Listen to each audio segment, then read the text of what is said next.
final episode of the series, gentlemen. It's been emotional. It has. Best Sad day yet. for us all. It is my favourite series. Says so. Yeah. Thank you, everybody who's been watching throughout the series. Very Who've we much got for Today, Yeah, for the last episode. Tony Cottee. Mr. Tony Cottee. There was a few man. clubs. Lovely man. Top 5 Yeah. gentlemen we've had on I the think, podcast. yeah, 100%. I think it says a lot about the response that you get from fans from all the clubs that he's played for. A lot of love. Same with last week, Kevin Phillips. Yeah. Every club. Give us some clubs for Tony. West Ham. Everton. Leicester. Somebody in Malaysia. Yeah. I think I've won that. Might be the first win of the series for me, that. 16. Are you claiming that? Yeah. Somebody in Malaysia is obviously not an answer, is it? So, yeah. Oh, we're in the old stomping ground today. What? The doghouse. Oh, the old doghouse, yes. We're in the old doghouse. So thanks Familiar to face. the 3 greyhounds in. Yeah. In Knutsford. Yeah. Lovely venue. Lovely. Recording Spot. today. But yeah, the last episode of the series, but we're going to be back with some stuff around the Euros Friday Club. Still going, yeah. And the new series starting before the season. Patreon's still going to be going on though, innit? It is. Not And forgetting. Big Ron Atkinson. Came out Thursday. What a guy. What a guy. I hope when I'm 84, if I get to 84, I just want to be like Ron. Another lovely Yeah. man. Yeah. Be like Ron. And there's loads, be a bit more like Ron. And there's loads more episodes on there. If you fancy getting involved, if you miss us during the break. downtime, then the Patreon's a couple of quid a month, £3 Ish. ish, somewhere between 2 and 3. It depends on the Exchange. yeah. rate. But there's hundreds of episodes on there now, as we keep saying every week. But The reason we do keep saying is because we appreciate it that much. what's your because- favourite Patreon? Mark Crossley too. Carlton Palmer. Yeah, I was going to join you on Carlton Palmer, but I'll go Steve Walsh, since you said it. His kill list and Hard man. yeah, So we couldn't do it without us, would we? no, Couldn't do it without really the Patreon, appreciate so. everybody supporting the show, and we'll be back before you know it. Well, I think Just we had before too the long of a break last time. Snap. yeah, You wanted to flip on holidays. yeah, Yeah. I'm on holiday again, so I've got some books and all, so. So we're going to have to do the backtrack, editing. same again. Nah, well, do it in between. Well, should we get Tony in for the last episode of the series? Yes. Once again, thanks everybody for watching. Thank you. In his garage, aren't we? First guest to share the silver screen with James Bond. That's me. That's what we're coming in with. Yeah. Right, okay. Is that my intro, Yeah, Chris? it's Is your it? intro. Nothing to That's do with the nothing to do with the football, you goals. did Nothing to do with it. So we're going to have there. final score, obviously. Yeah. Yeah. It's quite a funny story, really. We're going back, what we're now, going back 8 years, just before Upton Park got demolished. And I had a phone call from a guy. I didn't know the guy, but he was a West Ham fan. And he rang me up and he said, did I want to be in a film? So I said, all right then. He said, we'll give you a few quid for it. I went, okay, all right, definitely in. I'm in. And he said, I'll just report at 7 o'clock at Upton Park and we'll have a little chat. Okay, all right, fine. So I turned up. There was me and Rufus Brevitt and Matt Lorenzo, and we was going to be on a sort of a pundit studio. And I said, right, what's going to happen? He said, well, it's simple. He said, this 6'6" terrorist is going to break in and he's going to shoot you. I said, well, what am I going to do? He said, you're going to play dead. I went, well, how do I do that? I've never been dead before. So this was the conversation. And then, of course, when you watch the film and I get shot and then Amir goes back and it's pathetic acting. I've got to be honest, it's awful. But I did get paid and I was in the film with Piers Brosnan, even though I didn't meet him. Do you have to try not to blink, or I'm just trying to think. Yeah, about 5 seconds, John. So your head goes back and you sort of just like that. I mean, it's awful from me. Did you speak in it? Any speaking parts, or was it just you dead on the floor? I think there was a sort of bit of punditry talking about it's a good first half or something like that. I've only watched it once, so I don't really remember what happened, and it was so poor from me. I got to be honest, I don't like watching myself on telly. Even though I was on the telly for 20 years and I played football for 20 years, I don't like watching it. I don't watch it back and go, oh, I was great today and all that stuff, So I've only seen it once. I don't think I said too much. By the way, we appreciate you welcoming us to your. Well, it's Cottee's bar, isn't it? It is in the back garden. TC's bar, Chris. TC's. Yeah, I've got a sign over there which has been down there for about a year, and because I'm useless, I can't put anything up. I can't do nothing, so I've got to wait for the electrician to come along and do it all for me and that. But no, you're welcome. The bar's open, so if you wanted a beer or something, I can crack one open for you. It's up to you. I was just working out the 3 drinks that I'd drink if I came for a barbecue at TC's. Yep. I'd go start on the Sol, Yep. work my way to the JD. Have you got any Diet Coke? Diet Coke, yep. JD Diet Coke, Yeah. and then I'd have a couple of Sambucas to finish. You will be finished after a couple You of beauty. It sounds like a good night, by the way, doesn't it? Yeah. Does everybody just always call you TC? I've been called plenty of other things, John, obviously in the course of my career. But yeah, I think it's just goes back to Top Cat. You're too young to remember the cartoon series Top Cat. Do you remember Top Cat? Oh, yeah, I think I can. Yeah, like a little the cat and everything. Officer Dibble. Yeah. Was it ringing a was it Benji or something? Yeah, and it was just that was TC. So Yeah. of course of my generation, they just call me TC. It just makes sense, you know. Like so, I've had a few other nicknames, mainly due to how small I am. But yeah, Was it a small cat, TC? yeah, it was Yeah. a small cat. Yeah. Yeah. But he was the top cat though, so he was the boss.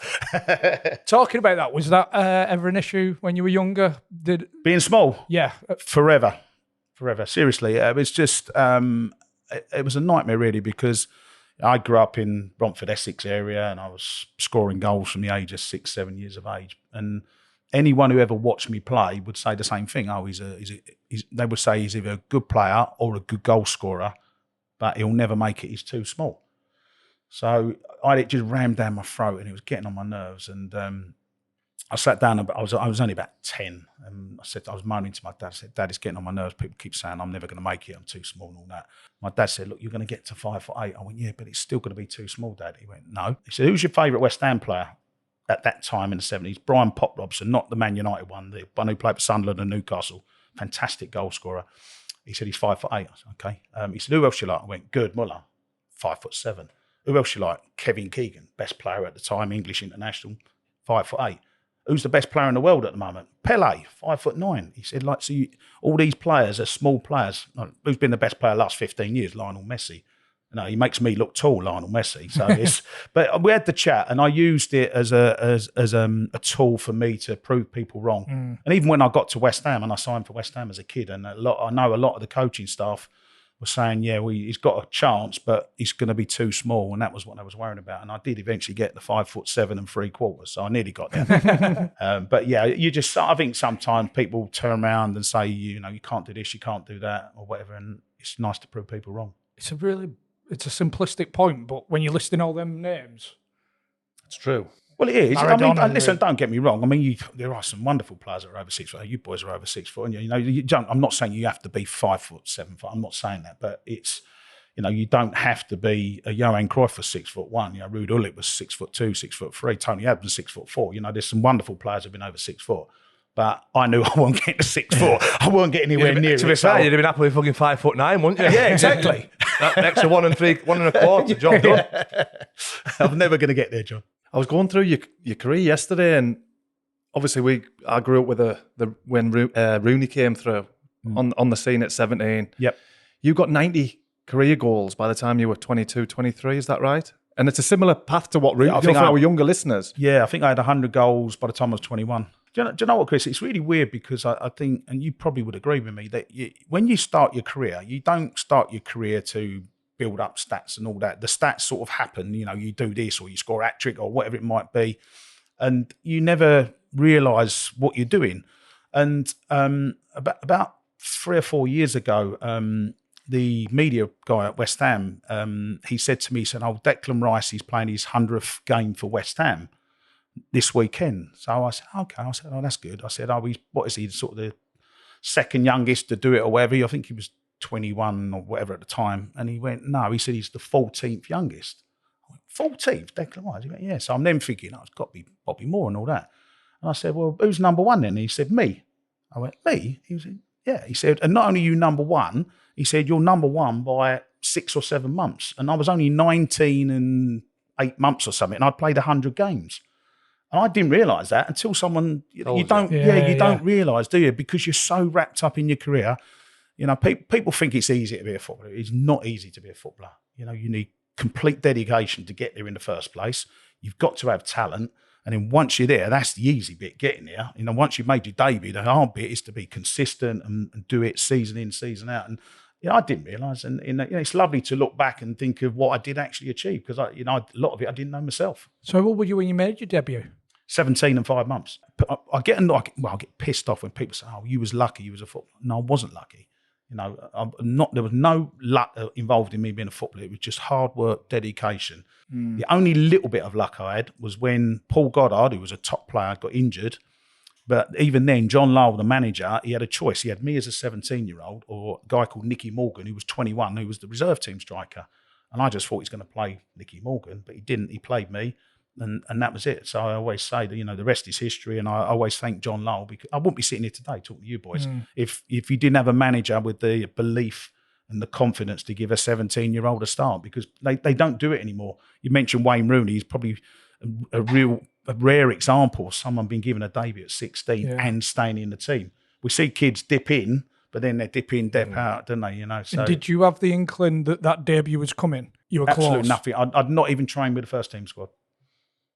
So, as in being in the squad for the match day. Yeah. Sorry, I clarified. I trained with them, obviously, but I'd not been in the first team squad on the match day. So, it was the first time in the squad. Just dropped it on you? He told me hour and a half before kickoff.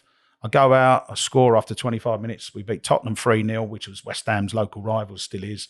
And, it was just a dream debut. Unbelievable. What was he like, Lyall? John was a bit like Sir Alex Ferguson. Great mates, by the way. Sir Alex Ferguson, John Hall, great mates. John was everything. He was a manager. He was a coach. He could give you a bollocking. He could also, and he'd done it quite a few times. You walk in on Monday morning and he'd say, "Tony, can I have a word?" And you go, "Oh, what have I done now?" And he'd just sit you down. "You all right?" "Yeah." "Why is that?" "You didn't play that well Saturday." No, just one of them games." "Yeah, but you're right. Is your girlfriend all right? Is your missus all right? Any problems at home? Anything I can do?" Man management. Man management. And that's football now is so much more like, it's so much more about man management. You can't be throwing teacups around the dressing room and shouting and hollering, because the players go, "Bothered, I'm getting loads of money. You give me a bollocking, it ain't going to make no difference." Yeah. I always say John was my best manager, because you got the whole package with him. It's probably what you needed at that age, to be Of course I guided in. Of course I did. And the thing as well, where he was great with me is I made my debut on the 1st of January. I scored. Had you been out for New Year's Eve? If you didn't know, no, we was in a hotel. Before. We was in a hotel, right. So we reported for training New Year's Eve. I would have been out 17. I'm going out on the left. And I was in the hotel New Year's Eve with a guy called Alan Dickens. I don't know if you remember that name. We're looking at each other, thinking, "What are we doing here? New Year's Eve, should be out partying." The 17-year-old and an 18-year-old, and we didn't think we'd be playing. But in the end, we both played in the game the following day, which was a good job that we was taken to the hotel. I would have been in a fit state. But what John did with me, I played in that game. I then played on the Tuesday against Luton. I scored again. And then the following Saturday, I played at Old Trafford, FA Cup 3rd round against Brian Robson, Mark Hughes, Norman Whiteside, Paul McGrath, wonderful team. They beat us 2-0. So in the space of a week, I made my debut. I've scored 2 goals in the league for West Ham, and I played in the FA Cup at Old Trafford. All right, we lost. But then what John did, which was very clever, he took me out for 6 weeks. And then he put me back in for another 2 or 3 games. Then he took me out again. Then I played the last couple of games of the season. And then the start of the following season, I was only 18, just turned 18, and I played the whole season. Did you learn much from the 35-man bundle? 35-man bundle, right? Okay, what? John Knowles one. Yeah, we've done some random. You've done some research. Yeah, I'm just checking. You were talking about the same drills. bundle. That is a bundle. But he loved it, didn't he? Just random things to get the team thinking. And yeah, and again, at the time, you think, "Oh, what a load of rubbish." But when you look back, you're thinking what he was trying to do. And again, I don't think fans fully understand, but training can become a bit monotonous, like the same thing, the same keep balls or the same 5-a-sides and that. And John just tried to think of different things. And the bundle, which didn't go down well with Phil Parks and Alan Devonshire. So he said, "Right, get in a line." So we're all in a line, sort of holding each other's waist type of thing. He said, "Right, when I say go, first person lay on the floor, second one lay on top of him, third one like that." I'm great. I'm number 31 or whatever. I'm at the back. So by the time I get there, I'll just jump on top of the bundle. And it was like Parksy and Alan Dev, they've got absolutely crushed underneath this sort of bundle. And when Parksy got up, and he was quite a sort of placid man, our goalkeeper, 6'4", a real giant. He went, "That's the worst fucking thing I've ever done in training. What's a load of shit," and all that. And I've no idea what we done it for. I don't know what pylon. Yeah, it was glorified pylon. Celebrating a goal. No or something. idea what we did it for. Another funny one he did, like we come out one day and we were just standing in the centre circle in the middle of the training complex and that. And John Lyall comes out. He went, "Right, you lot," he said, "I want to see the last one out of sight." "Hey? You heard me? Last one out of sight." He said, "You heard me? Last one out of sight. Piss off, I don't want to see you." So we had to run and hide behind the sheds and hide behind trees and hide behind buildings. I didn't see. And then when he was done, he just blew his whistle and you had to come back in. But it was just, I don't know the purpose of it. And another funny one we did was on a Friday morning, where in the good old days when you got frozen pitches and that. And so John came, he said, "Oh, it's frozen pitch tomorrow, lads. It's going to be a bit bumpy. The ball's going to be bouncing in different directions." So he said, "What we're going to do is we're going to play with a rugby ball." Like, you imagine, like trying to play a five-a-side with a rugby ball. You got to kick it and the ball's going the other way. And anyway, it was going quite well until he then said, "Right, we're now going to play rugby instead of football." And the ball got to Waldy, who I know you spoke to Waldy, and Waldy larruped it in the garden. And that was it. We only had one ball, so it was the end of the rugby. Fuck this. Exactly. It's exactly This is shit. Fuck off. Nice one, Morty. Like I say, I mean, you're probably listening thinking, wow, that's a bit sort of obscure and that, which it was. But it was just to try and lighten it up a little bit and brighten it up and just do different things with it. Bit of fun though as It's all well. well and good unless you're at the bottom. I was going to say, unless Apart you're from at the the bottom. pylon. Apart from the pylon. Like Parksy was the same size as you, John, and he was not. I'm a big piece of kit, but if fucking 30 people jump I on know. me, I think That's I'm what I struggling. mean. Yeah, you wouldn't be happy. Paul Lambert told us a story about Frank McAvennie saying that basically he's never going to make a footballer because he doesn't drink, he doesn't smoke, and he doesn't shag the women. And I know that obviously Lambert went on to have an unbelievable he did have career, a good but career, how was he were you in that side, Frank. off the pitch, yeah? Oh, Frank was great. I mean, the biggest problem we had with Frank, we couldn't understand him because he's such broad Scottish. Now, bearing in mind, at the time we had Tom McAllister, Ray Stewart, Neil Orr. We could understand him. And Frank came down with his Glaswegian accent and just took it up to another level. We could not understand a word he was saying.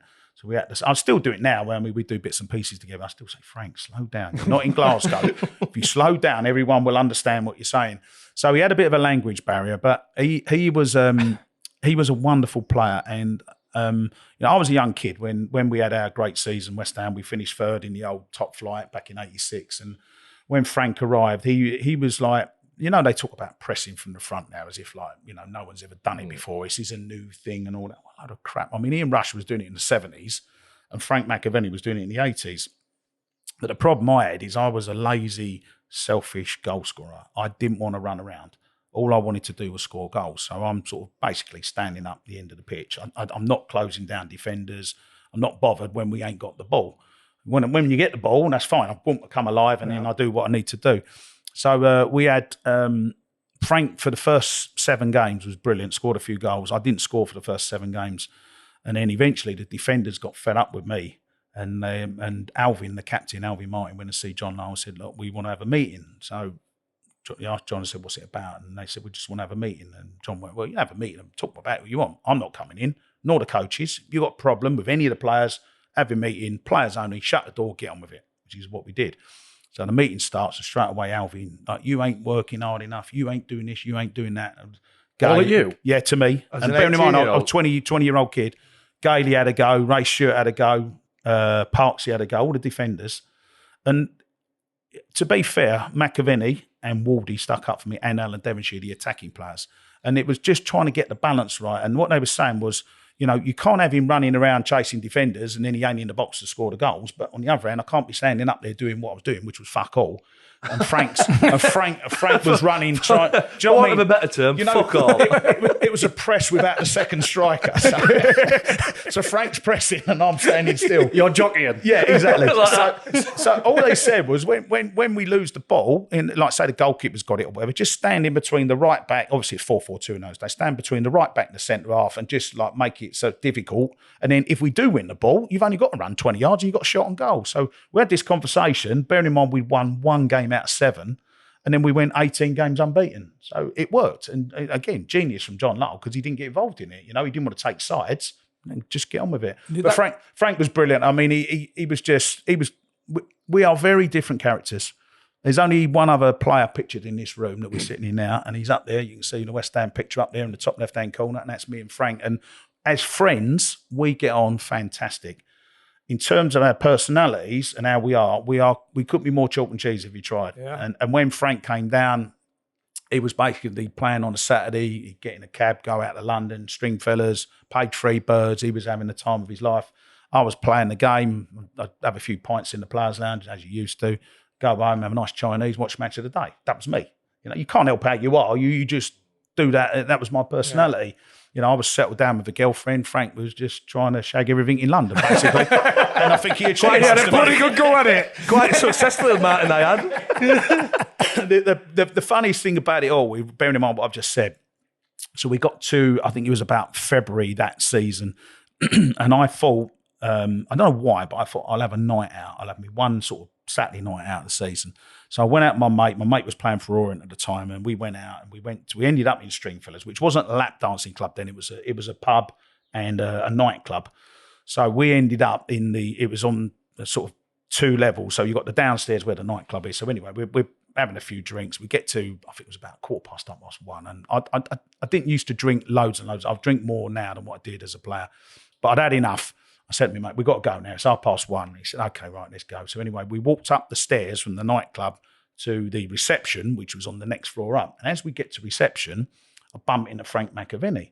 So, Frankie, how are you, mate? And I had a big cuddle and that. And then the Pat Ratsy talked, can we have a picture? So there's me sort of like half sozzled and me and Frank together. And I went to Frank. I said, you all right, mate? I said, you had a good night? He went, good night. He said, I just got here. I went, it's 1:30. He said, yeah. He said, I'm going into the nightclub. I said, well, I'm fucking going home. And that couldn't sum us up more perfectly. He's going out at 1:30 and I'm flipping going home at 1:30. So it was just funny. We laugh about it now. But no, we've had some great times over the years. And we only played together for just over 2 years, and we scored 107 goals between us in just over 2 years.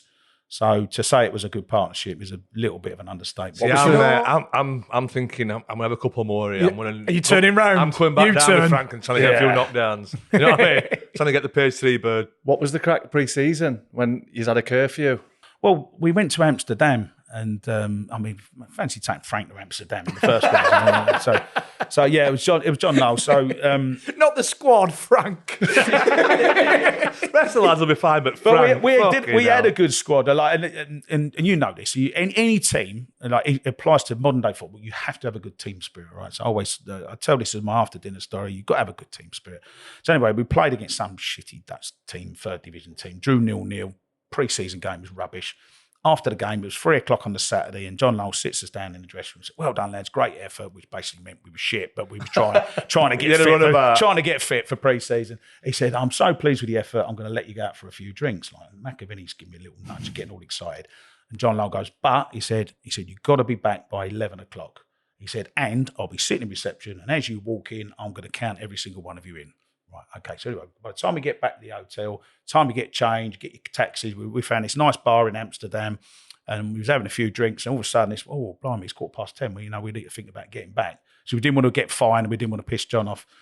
So I got a cab back with McAvennie and Waldy, who just signed as well, and then there's me. So you got me, the Cockney boy, you got the Scouser, and you got the Mad Jock, right? And we're walking the hotel, and as we walk in, it's 11:15. John Lyall sitting in reception with the coaches. Brilliant, that's fantastic. 11:15, great, great effort and that. He said, go upstairs, have a nice sleep. He said, breakfast at 9:00, then we're getting the plane home. Okay. Anyway, get in the lift, door shut. Frank looks at me and goes, Tone, he said, I go out at 11:00. I don't go to bed at 11:00. I went, all right, Frank. I said, well, I want to drink as well. I said, but listen, the manager's in reception, mate. We've got no chance. He went, don't worry about that. Let's go down the fire exit. I go, here we go. Anyway, creeping down the fire exit, and I can hear giggling up above, right? So as I look up, there's Alvy Martin, the team captain, Tony Gale, the vice captain, and Steve Walford, exactly the same idea. They're going out as well. Right, so we get to the bottom. We've got one of those push doors, like fire exit door, and you push it, and once it shuts, you can't get back in the hotel. So now we have to go out. We've got 2 cabs, went to the bar, And then about half hour later, the rest of the squad arrived. Like, I don't know, they must have done the same as us. We've all gone out the fire exit. Everybody's just going in and coming. There's not any mobile phones. This is not like lads without. No, that's without. right. We just ended up at the same bar. And anyway, mid-80s, so we were on the dance floor. Oops, upside your head and all that, doing the rowing boat. And had a great night. And we left there about 4 a.m. or something stupid. And of course, when we get back to the hotel, John Lyall nowhere to be seen. We think we got away with it. Come down to breakfast at 9 o'clock. We're all sort of a little bit worse for wearing that. And anyway, I'm sitting with Frank and Wally eating our breakfast down the front, and John Lyall comes in, and John was very imposing. And when he wants to be, when he's got the and he walks in, slams open the door. Right, you lot, I've got the He said, I know some of you were out last night. And he's looking at the three down the front, which is me, Frank and Wally. I know some of you were out. And he's just looking at us three. He ain't looking at anyone else. I know some of you were out last night. He said, if you was out last night, he said, I'm fining you 50 quid, right? 50 quid, still a little bit of money, but in those days, that was a lot of money for us. He said, if you fine 50 quid, he said, but he said, we're a team, he said, we're a squad. He said, we're all in this together. He said, I'm going to get out of the room. He said, when I come back in, I'm going to pick up the money in the middle of the table. So John goes out of the room, comes back in 2 minutes later, and he's expecting 150 quid. It was 1,200 quid in the middle of the table. That's what you call a good team spirit. He couldn't believe it. He went, That's more than I expected. Brilliant. Yeah, he'll be happy with that as well. Won't he? That's a result. So there's 24 gone out, bless them. Yeah. It's mad that you've all had the same idea. Yeah. All had the same idea and end up in the same bar. He's claustrophobic, wasn't he, Steve Walford? Wally tried to open the plane door. Seriously, we had to jump on him. That was on the way back from Amsterdam. We literally had to. He went, oh, I've got to get off. And he started to open the door. Wally, you can't fucking open the door at 20,000 feet. And we literally jumped on him, sat him down, and strapped him in and everything. He was trying to open the door, so we nearly got all died. There's no, he can't even spend his 1,200 quid, can he? He's not even got home with it. But you look back, and the pre-season, and it was the same at Everton, and end of season trips were just memorable stuff, because it was in the drinking days, wasn't it? It was just, a pre-season trip was a good excuse to go out and get pissed, really. I know you're trying to get fit for the season, and we did our training, but there was a lot of spare time, and in that spare time, you get bored. If you get bored, you go out drinking, and that was what we used to do. On that pre-season tour, 98-96, an ICF bloke giving a team talk. Oh yeah, that was the that wasn't on the.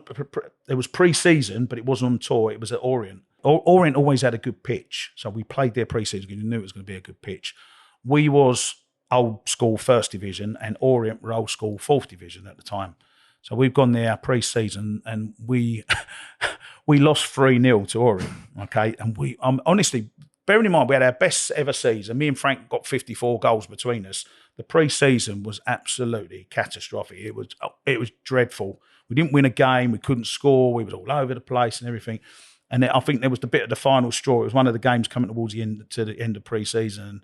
Anyway, John Lyall just started to do his team talk, and all of a sudden his flipping door smashes open, and this big bloke coming. He was like bigger than you, John. He was fucking huge, skinhead and all that, and all tats and everything and that. He's obviously one of the ICF, one of the proper West Ham boys. So and it's the thugs. Yeah, and then he started doing the team talk, and John Lyall just sort of stepped out the way a little bit, and he went, Parksy, you're too old, you can't catch the ball anymore. Ray Stewart, all you can do is take penalties.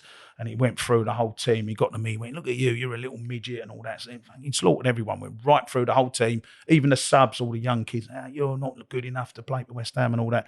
And John Lyall just let him rattle on and everything. And all of a sudden, the police came in and grabbed hold of him. About 4 of them grabbed hold of him, marched him out and that. And anyway, John Lyall stepped forward. He went, he's fucking right. And it was brilliant, absolutely brilliant.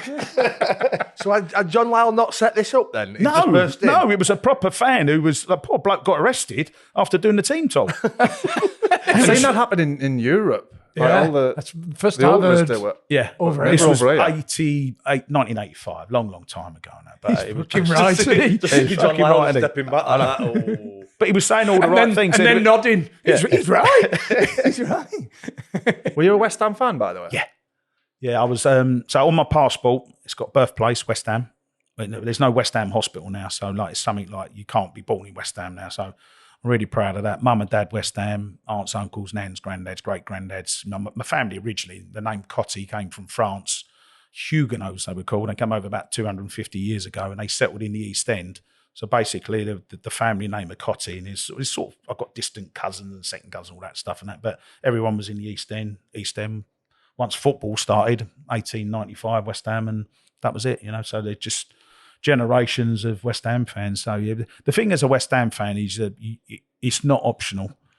Your dad tells you who you support, and that is it. And, and you just and then I done the same with my 2 kids because I got divorced, first wife, and they moved over to Surrey, and they were saying, "Yeah, everyone's wearing Chelsea kits and Arsenal kits and Man United." I said, "Well, that's fine, boys. You wear whatever you want." I said, "But if you want me to come and see you anymore, you make sure you got your West Ham shirt on." I could not come to see you otherwise. And it's not just me. It's just something West Ham fans are very, very. I'm not saying other clubs aren't, but West Ham are very loyal and passionate fans, and I think you need fans like that, because otherwise, and quite rightly so, if you was watching modern day football as a 7-8-year-old now, you'd support Man City because they play the best football, they've got the best players. You never would support your local team, would you? Were they understanding when it came to leaving then? Sort of. I didn't want to leave West Ham, and people always say, "Well, you're a West Ham fan. Why did you want to leave?" I said, "I didn't want to leave," but you talk about defining moments, and the 86 season, if we'd have won the league, then I don't think I'd have left, because we'd have won a trophy. Why would I leave? I was leaving to win a trophy. That's why I went to Everton. Finished third. We didn't play in Europe because the ban was on, the Heysel ban. So it wasn't about playing in Europe. I couldn't do that anyway. It was I was not earning enough money because I'd come through the academy and I weren't getting paid what I should have been, and I wanted to win a trophy. So I went to Everton, I got paid a lot more money and won fuck all. After 6 years of trying. It's a comparison with Rooney again, because at that time it was a British record, wasn't it? It's quite funny now when you tell a story and say, "Well, I moved for £2 million," and all the kids go, "Oh, you must have been shit then. 2 million. Is that all you cost?" And well, no, it was 1988. It was a record transfer. And Gazza had gone Newcastle to Tottenham for 2 million. And then when I sort of asked for a transfer, and John Lyall rang me up, he said, "Right, 2 teams have come in for you, Arsenal and Everton." He said, and the transfer fee is going to be more than Gazza. Well, how do you justify that? Gazza was a wonderful player, as you know. And on my day, I was a good goal scorer. My dad was probably a very good goal scorer, but I weren't a top player, as in a Gazza. And the actual transfer fee, and I know this for a fact because I actually asked the secretary at Everton, the actual transfer fee was £2,050,000, and they paid the 50,000 because it had to be more than Gazza. And then, of course, I then had the option, do you go to Arsenal or do you go to Everton? And Arsenal would have been convenient. I could have lived in Essex area, drive another 10, 15 minutes, go around the M25. You're at the training ground at London Colney. So I could have done that. So, when I went up to meet Colin Harvey as the Everton manager, and I sat down, like what we're doing now with my dad and agent and that, and I said, Colin, why do you want me to sign for Everton? He went, "Tony, quite simple. I want you to score 25 goals a season for us." And I was like, for a manager, that's what I want to hear. I'm a goal scorer. 20, all right, tough thing to do, but that's a challenge for me.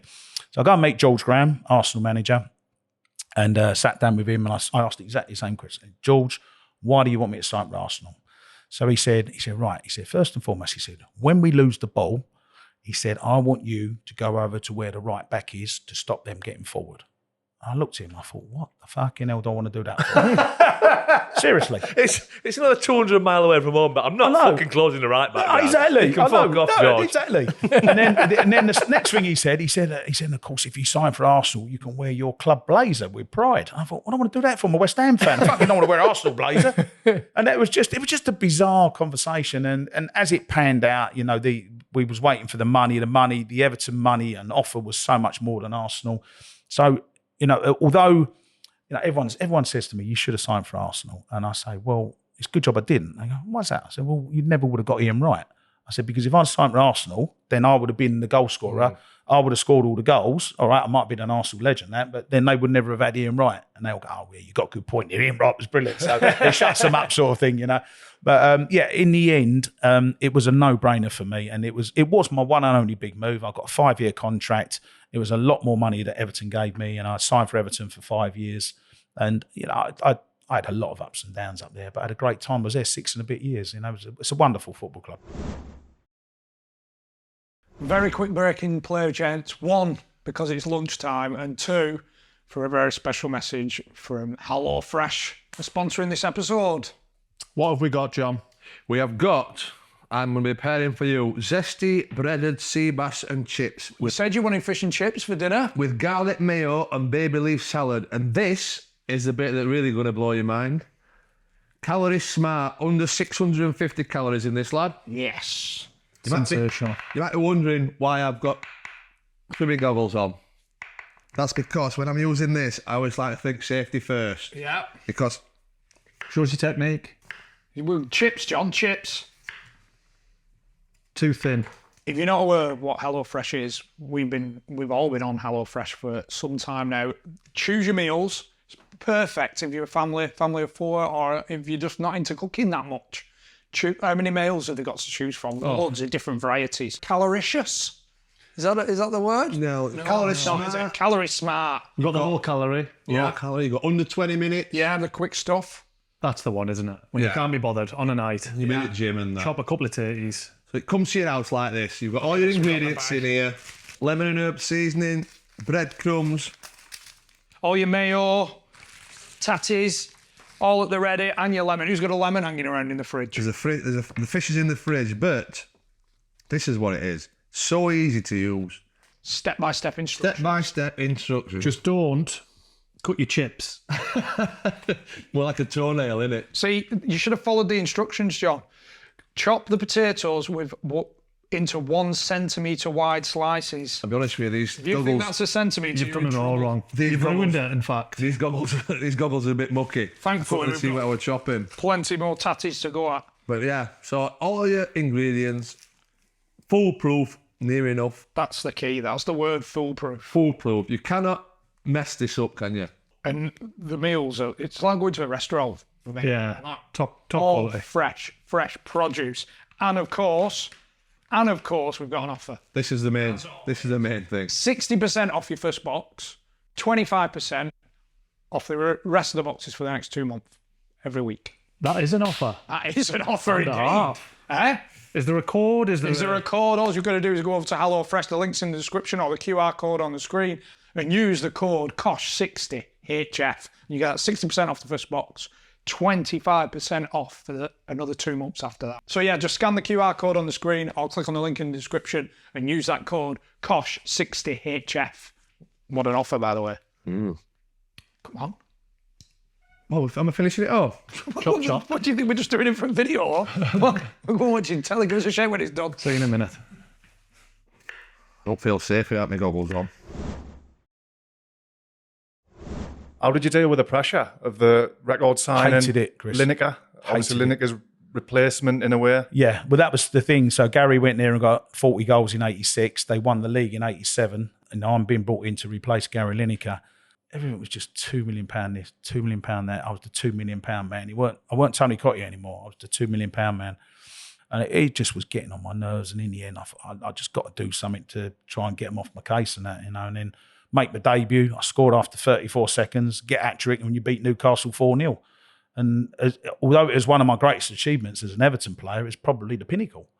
From there, it was all downhill after that. But, to do that on your debut was just an absolute, with all the pressure that I was under, it was just amazing thing. We had such a great night. We went into Liverpool on a Saturday night and 25 of my family up for the game, and just a memorable night. I wouldn't change the debut for anything, but all it did was put even more pressure on me. Was it a relief when Rush, because he signed back from Juventus, wasn't it? Yeah. Not long after. Not long after, yeah. Was that like, although it wasn't between two British clubs, so I was always still the British record transfer, and that was between Italian and British. Right. And then a year later, Gary Pallister went from Middlesbrough to Man United for 2.3, centre half, 2.3. Great player, by the way. And that took it off me. And then after that, I wasn't the £2 million man anymore, and it all sort of started to settle down. But I think some people love it because of their character. Alan Shearer, for example, it didn't bother him, did it? I think Roy Keane might have been record transfer at one stage. It depends on your character. And my character, I wasn't that sort of flamboyant character that, oh, look at me, I'm worth millions. I wasn't like that. I just wanted to keep my head down, do what I was good at, and get on with it. So I was pleased when Pally signed for Man United. I was well pleased. How was Kendal compared to Lyall, in terms of man management, coaching? Yeah, so Colin obviously signed me. My first year, I did all right. When I look back, I think I did all right because I think I got 15 goals or something. It wasn't the 25 that I wanted, obviously. We got to the Simod Cup final. I scored 2 goals at Wembley, lost to 4-3. That was because there was no European football, so it was like a replacement cup. And then we got to the FA Cup final at the end of the season, which was the Hillsborough year. Obviously, we played in the other semi-final on the same day as Hillsborough. And that was just awful what went on, and then you had all what was going on. And then I played in the FA Cup final and I was absolutely awful. Without making excuses, I got to sleep at 5 o'clock in the morning. I was genuinely so excited. I thought you meant you had a good night. No. Frank McAvennie weren't with me on that night, Joe. Thanks for that, Frank. I was so Is that excitement or anxiety, I suppose? No, it's excitement. The FA Cup, in my day, you grew up, like young kids laugh at it now. In my day, you wanted to win the FA Cup. That was number one priority. Yeah. Behind that was the Football League, and behind that was the European Cup, in that order. I mean, now it's all Champions League, isn't it, as we know. And the FA Cup is, third on the list if you're lucky. So I was just so excited. I didn't get a sleep. I got in the morning, I felt like a bag of shit. I was lethargic. Well, you would do, because I've had 3 hours sleep, Yeah. And then when the day come round, it must have been 90 odd degrees. And of course, that gets magnified at Wembley because it's so like the bowl and all the fans in there. And on the day, I think it was Alan Hansen and it might be Gary Gillespie, but Alan Hansen just had me in his pocket. He was a wonderful player anyway. So you've got to be on your game to play well against him. And I just had a proper crap game. And then we had a reception at the hotel afterwards, even though we'd lost. And I went to go to bed, and as I went to go to bed, the doors were just about closed. I was with my missus, and these 2 Everton fans were in front of me. And he looked at me and went, "You is fucking shit today. Why don't you fuck off back to London," and all that, he said to me. And I thought, oh, God. But in a way, I deserved it, because I was poor. I was really, really poor. And he was right, but he could have said it in a nicer way, and I had my missus there as well. It wasn't particularly nice what I went through. As well. You can't even walk off. And it was just... it had been a difficult season for many, many reasons. And in the start of the second season, we get to pre-season, and Colin Harvey signed Mike Newell. And Mike Newell was a good player. He was in the Blackburn team that won the Premier League. And so I'm thinking, well, hold on a second. We're 2 up front, old school, Everton, 4-4-2. We now got 3 forwards. They paid $1 million for Mike Newell, $2 million for me, and you got Graham Sharp, wonderful player, Graham Sharp. So I'm thinking something's got to give you. And then we get to the start of the second season, and Colin left me out for the first game, and then I fell out with him, and I was playing reserve football, and it was an absolute nightmare. And then Colin gets the sack, and Howard Kendall took over. And then when Howard come in, quite funny, we played at Sheffield United. He picked a team. A lot of them were players left from his first spell, so he picked the players that he knew. I get it. And he put me and Peter Beagrie on the bench, and we played the game. It's his first game back. 0-0 at Sheffield United. Bramall Lane, worst game ever, terrible game. I'm sitting on the bench, didn't get on. Coming after the game, and Howard done his thing where he started at number 1, Neville Southall. Neville, fucking brilliant today. Ian Snodding, different class, going through 1 to 11. Gets to number 12, Peter Beagrie. He said, Beegs, he said, until you learn to warm up properly, you will never get on the pitch for me. Right? I think, I dread the thing was coming to me. I'm number 14. There was 2 subs in those days. He looked at me and he went, as for you, he said, until you start trying your hardest in training and you impress me in training, you will never play again for this football club. That's the first thing he'd said to me. So that was it. So we fell out straight away. Right, so he puts me in the reserves, and we played on a Thursday night at Main Road, the Old Man City ground. We got beat 4-0, and we had quite a strong reserve team out because a few, I think Beegs played and a few of the others. And we got absolutely smashed, pissing down the rain. It was awful. Could have been 10-0. It was one of those games. And we sat in the dressing room after. And I always like, if something's gone wrong, you've got to think positive in football. You can't just be moping around. You've got to switch on, like, next game, which is what I did. So I thought, right, okay, be positive. Right, okay, training tomorrow morning, be in the first team squad on the Saturday. That's what I'm thinking. So turn up for training Friday morning. And before I could even get unchanged, this rumour had gone round about an A-team game at Morecambe on a Friday night. Okay, A-team is the 3rd team, and Morecambe was somewhere I didn't want to be on a Friday night. All right, so anyway, team sheet Saturday afternoon. Can't find it for a team. Team sheet goes up, number 9, T. Cottee. And I thought, fuck, so I've got to play in the 3rd team. It's not even 2 years down the line from being a record transfer. I've got to play. You can't refuse to play. So anyway, get on the bus. We got to Morecambe and that. And I thought, I'll go out and do some stretches out. I'm stretching away. And the Morecambe team come running out. And as I looked, I thought, blimey, he looks a bit familiar. You know, when you look at someone, I looked again and thought, just make sure. I thought, yep, I know that is. It was my window cleaner. Promise you. True story. And I got my record transfer to record tosser in the space of 2 years. Played against me window cleaner. We had honestly, we had so many great times. I mean, Howard. I worked really hard to win him over, Howard. You know, I kept getting fined, and you know, he used to take the boys out for a Chinese, and he used to stand up at the start of the Chinese. Say, "Oh, just to let you know, boys, Tony Cottee paid for this one," and he'd get a big wedge of cash out, like where I paid all the fines and that. For what, being late, or for being late, or not playing in the reserve team, or what, you know, just many different things, or saying something. I said something in the newspapers. I was moaning about, oh, he don't play me, we're not creative enough, and something along those lines. And then he went, can you insult your other midfield players and all that? I wasn't insulting them. I was just saying we don't create enough. It's fucking fact. We hadn't scored for 6 games. It was one of them, you know. So I fell out and I kept getting fined. Just before his arrival, coming back, obviously players talk amongst each other. Were the other lads excited about him coming back? Older lads were. Yeah. Younger lads weren't. The older lads were, oh, happy days, and what a great manager he'd won. Listen, best manager Everton ever. Fact, right? And I loved playing under him. But when he came back, I thought, all he's going to do, which he did in the first game I just said about, pick his old players. And he did. He picked all the ones he knew. The young players, which, and you had Peter Beagrie, Martin Keown as well. Martin Keown, fantastic player. And, he, you know, we all had to just wait our time to get in the team. Howard wanted familiarity, and he wanted those players that he could trust in his mind. You know, I know what they can do, so I'm going to play them. And that was how it panned out, you know. In Howard's mind, would you think he'd think of you as a bad egg then? No, when we started to laugh about it, and we sort of broke the ice a little bit, and eventually, you know, we'd have a few chats and that. And he pretty much said to me what John Lyall wanted me to do, and what we had with the players meeting at West Ham. Howard said to me, he said, I'm not interested in you scoring goals. He said, I know you can do that. He said, I want to make you a better player. I went, well, yeah, but Howard, I'm a goal scorer. I said, I'm not bothered about being a better player. I said, no. He said, I want you to be a better player for the team. If you play better, and it was all the same discussion I'd had back in, obviously in the mid-'80s with West Ham. And that was his whole point. And I look back now, and he was right. 100% he was right, you know. I'm a selfish young lad, you're 24, 25, you think you know best. And no, if I'd start running around doing all the teamwork, I'm not going to score goals. But he wanted me to do both. And eventually he got me to do both. And we sort of kicked on, and we had a great relationship in the end. And I just sort of won him over. I signed a 3-year contract after the original 5-year contract, and he resigned. I've got a great story. I must tell you this story, like, because it's that sort of podcast. So pre-seasons with Howard Kendall were unbelievable. You two would have loved it. Unbelievable pre-seasons, right? So we go to Switzerland.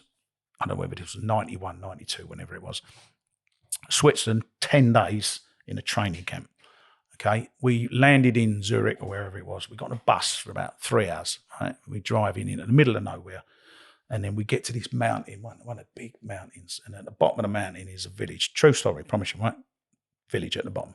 Okay. In this village, right, you've got a hotel with a football pitch, a pub, and a brothel. Now, you're sitting there thinking, what more could you want? You know, we're probably all thinking the same thing, right? Hopefully the training pitch is waterlogged.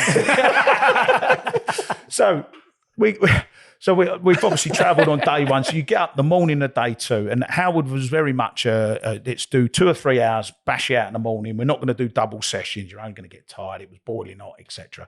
So we do our morning session. We then get changed. We have a bit of lunch. It gets to about 2, 3 o'clock. Lads are bored.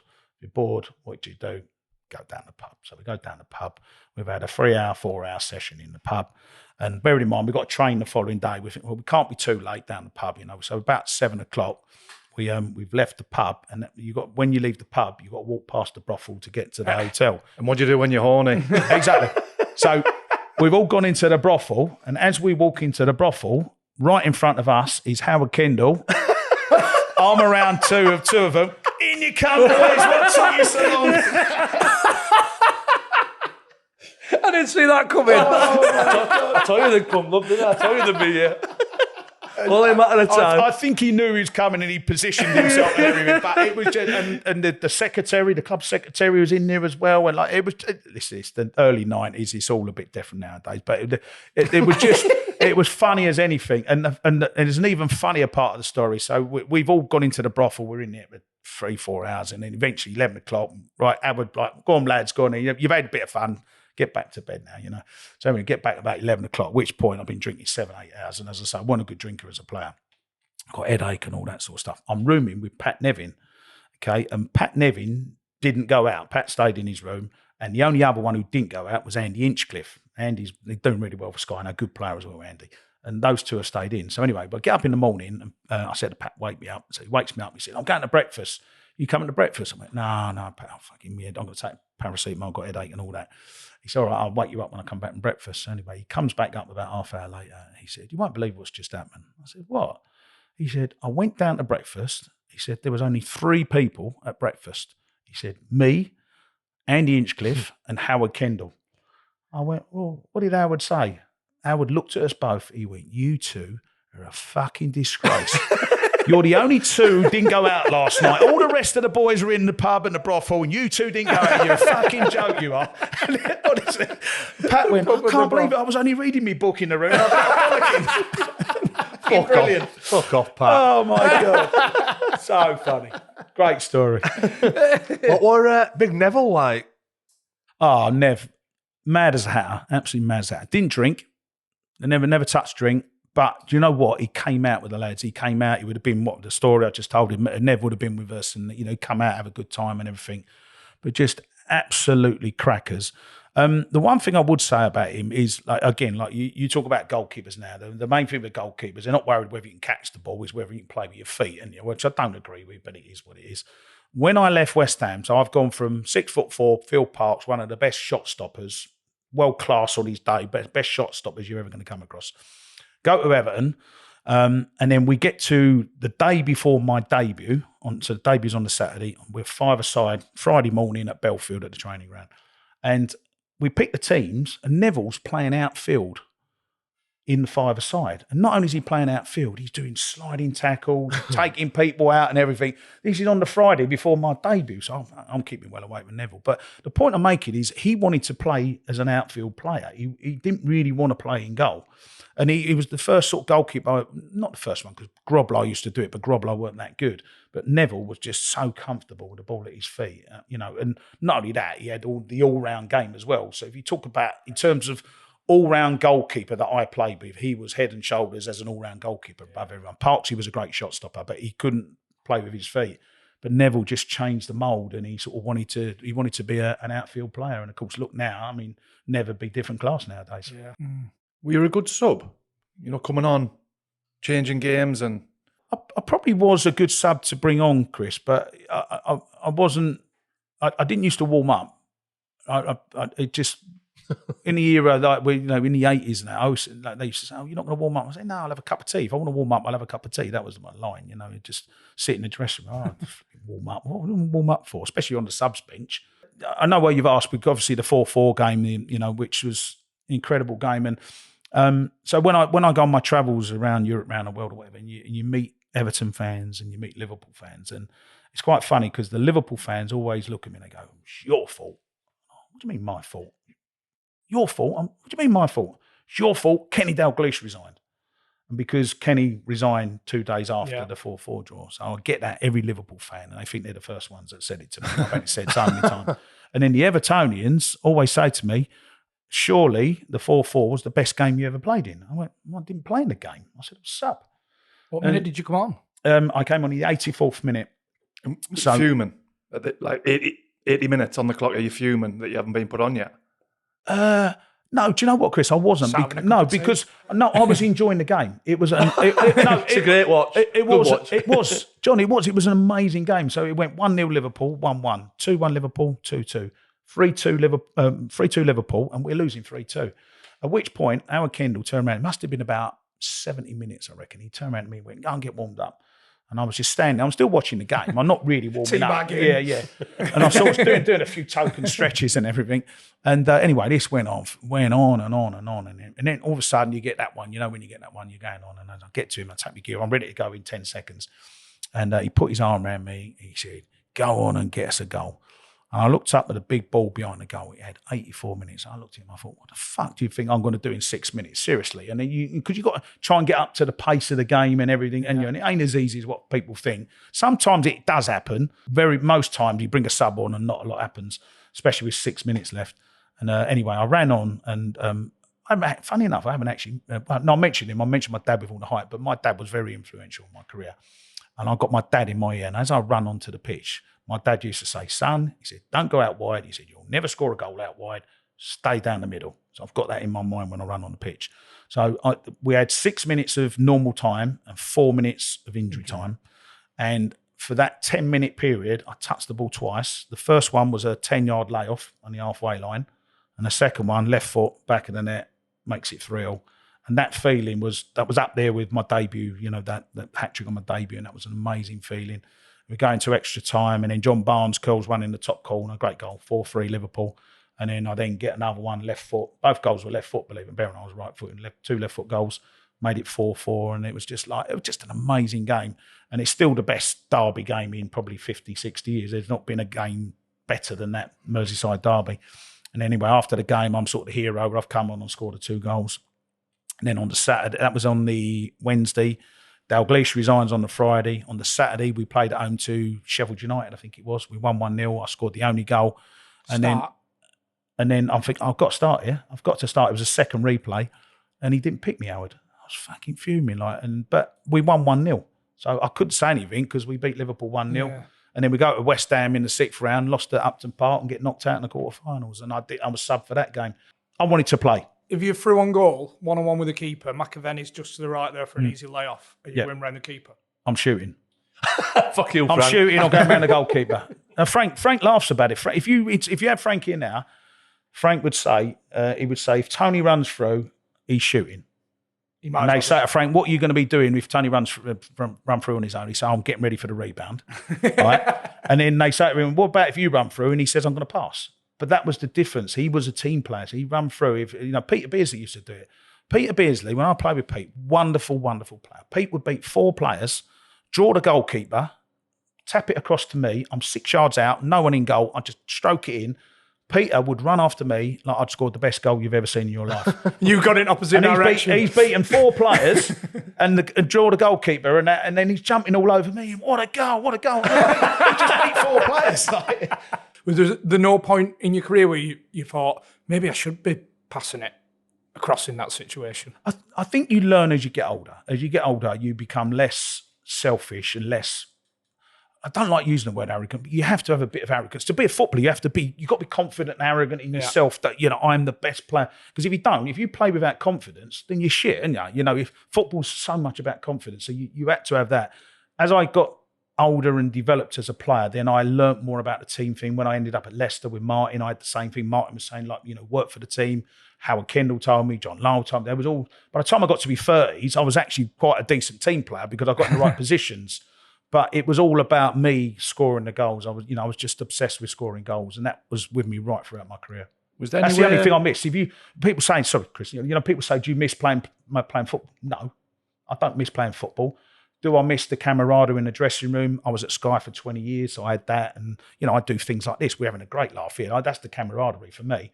I miss scoring goals. Yeah. It's the one thing in my life, no matter what I do, and people say, what about sex and all that? Well, I'm not going back to that brothel that I went to. Although we did have a good time. I had a good time. No, but you can't replicate that feeling of scoring. Where I played for Leicester once, and we played at Old Trafford. We won 1-0, and I scored the only goal of the game. And to score that goal and and be the only goal scorer in front of 70,000 people at Old Trafford, and that goes down into legend, into history. And what do you do in your life? It's where it's hard for players mentally when you retire. What can you do that gives you that pleasure? There's nothing. The answer is nothing compares to that feeling of scoring a goal.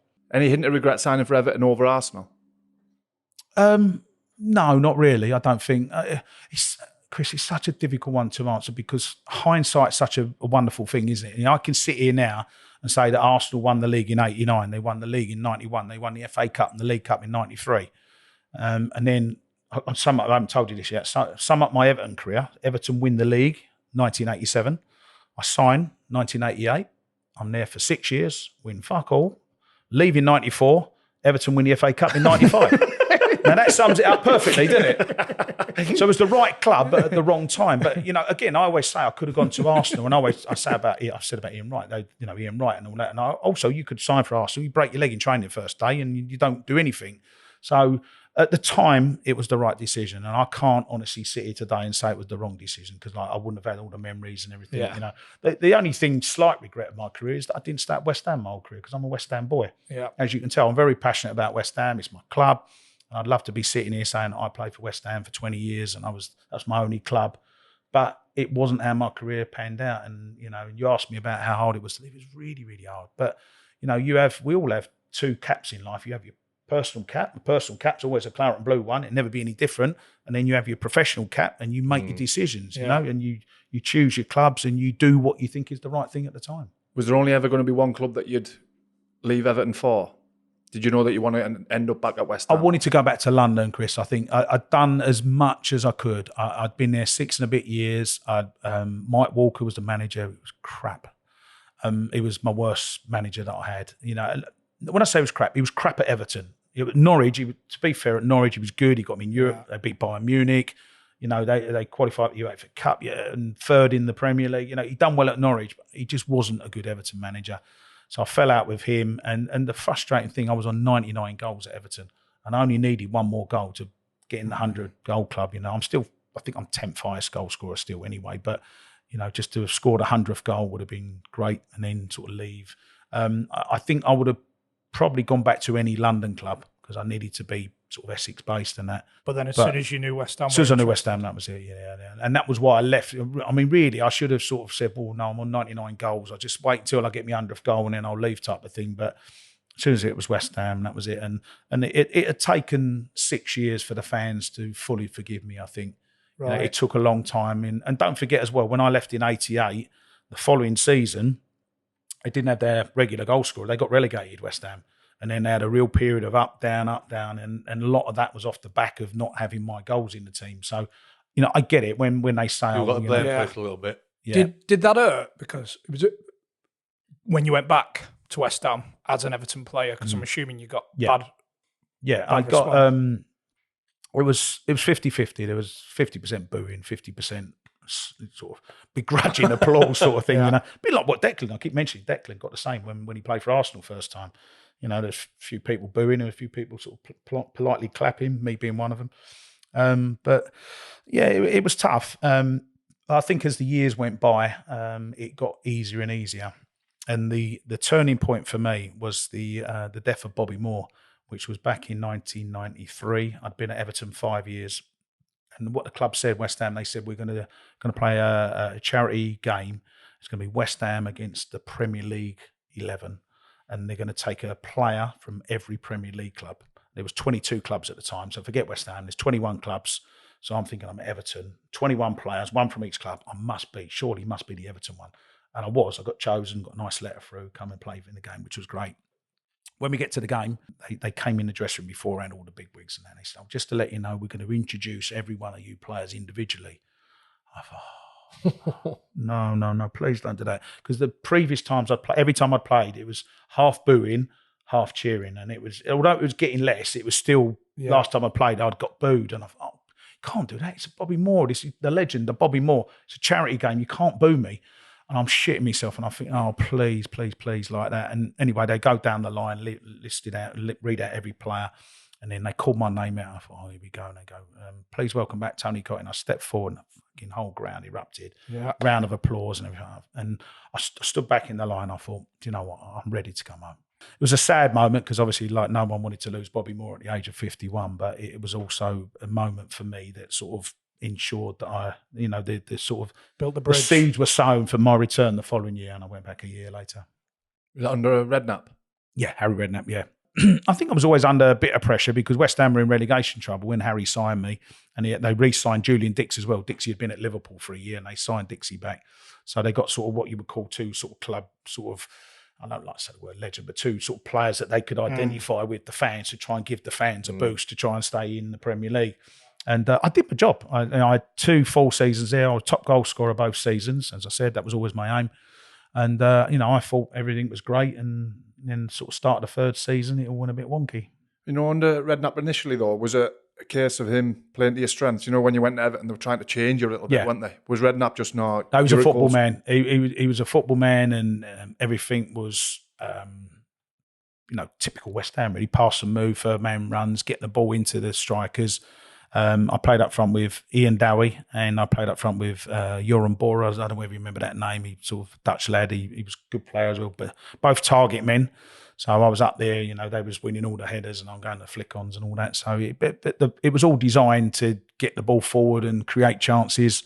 He signed Don Hutchison. Don was a good player. You had Michael Hughes, some really, Stan Lazaridis, and some really good players at West Ham at the time. I loved it when I went back. And, I didn't want to leave because in my mind, I've gone back to my home. Yeah. And as far as I was concerned, I originally signed for a 3-year deal. But I'm thinking, well, I don't want to leave. What do I want to leave for? Yeah. It wasn't my choice. The first time when I left was my choice. Second time wasn't.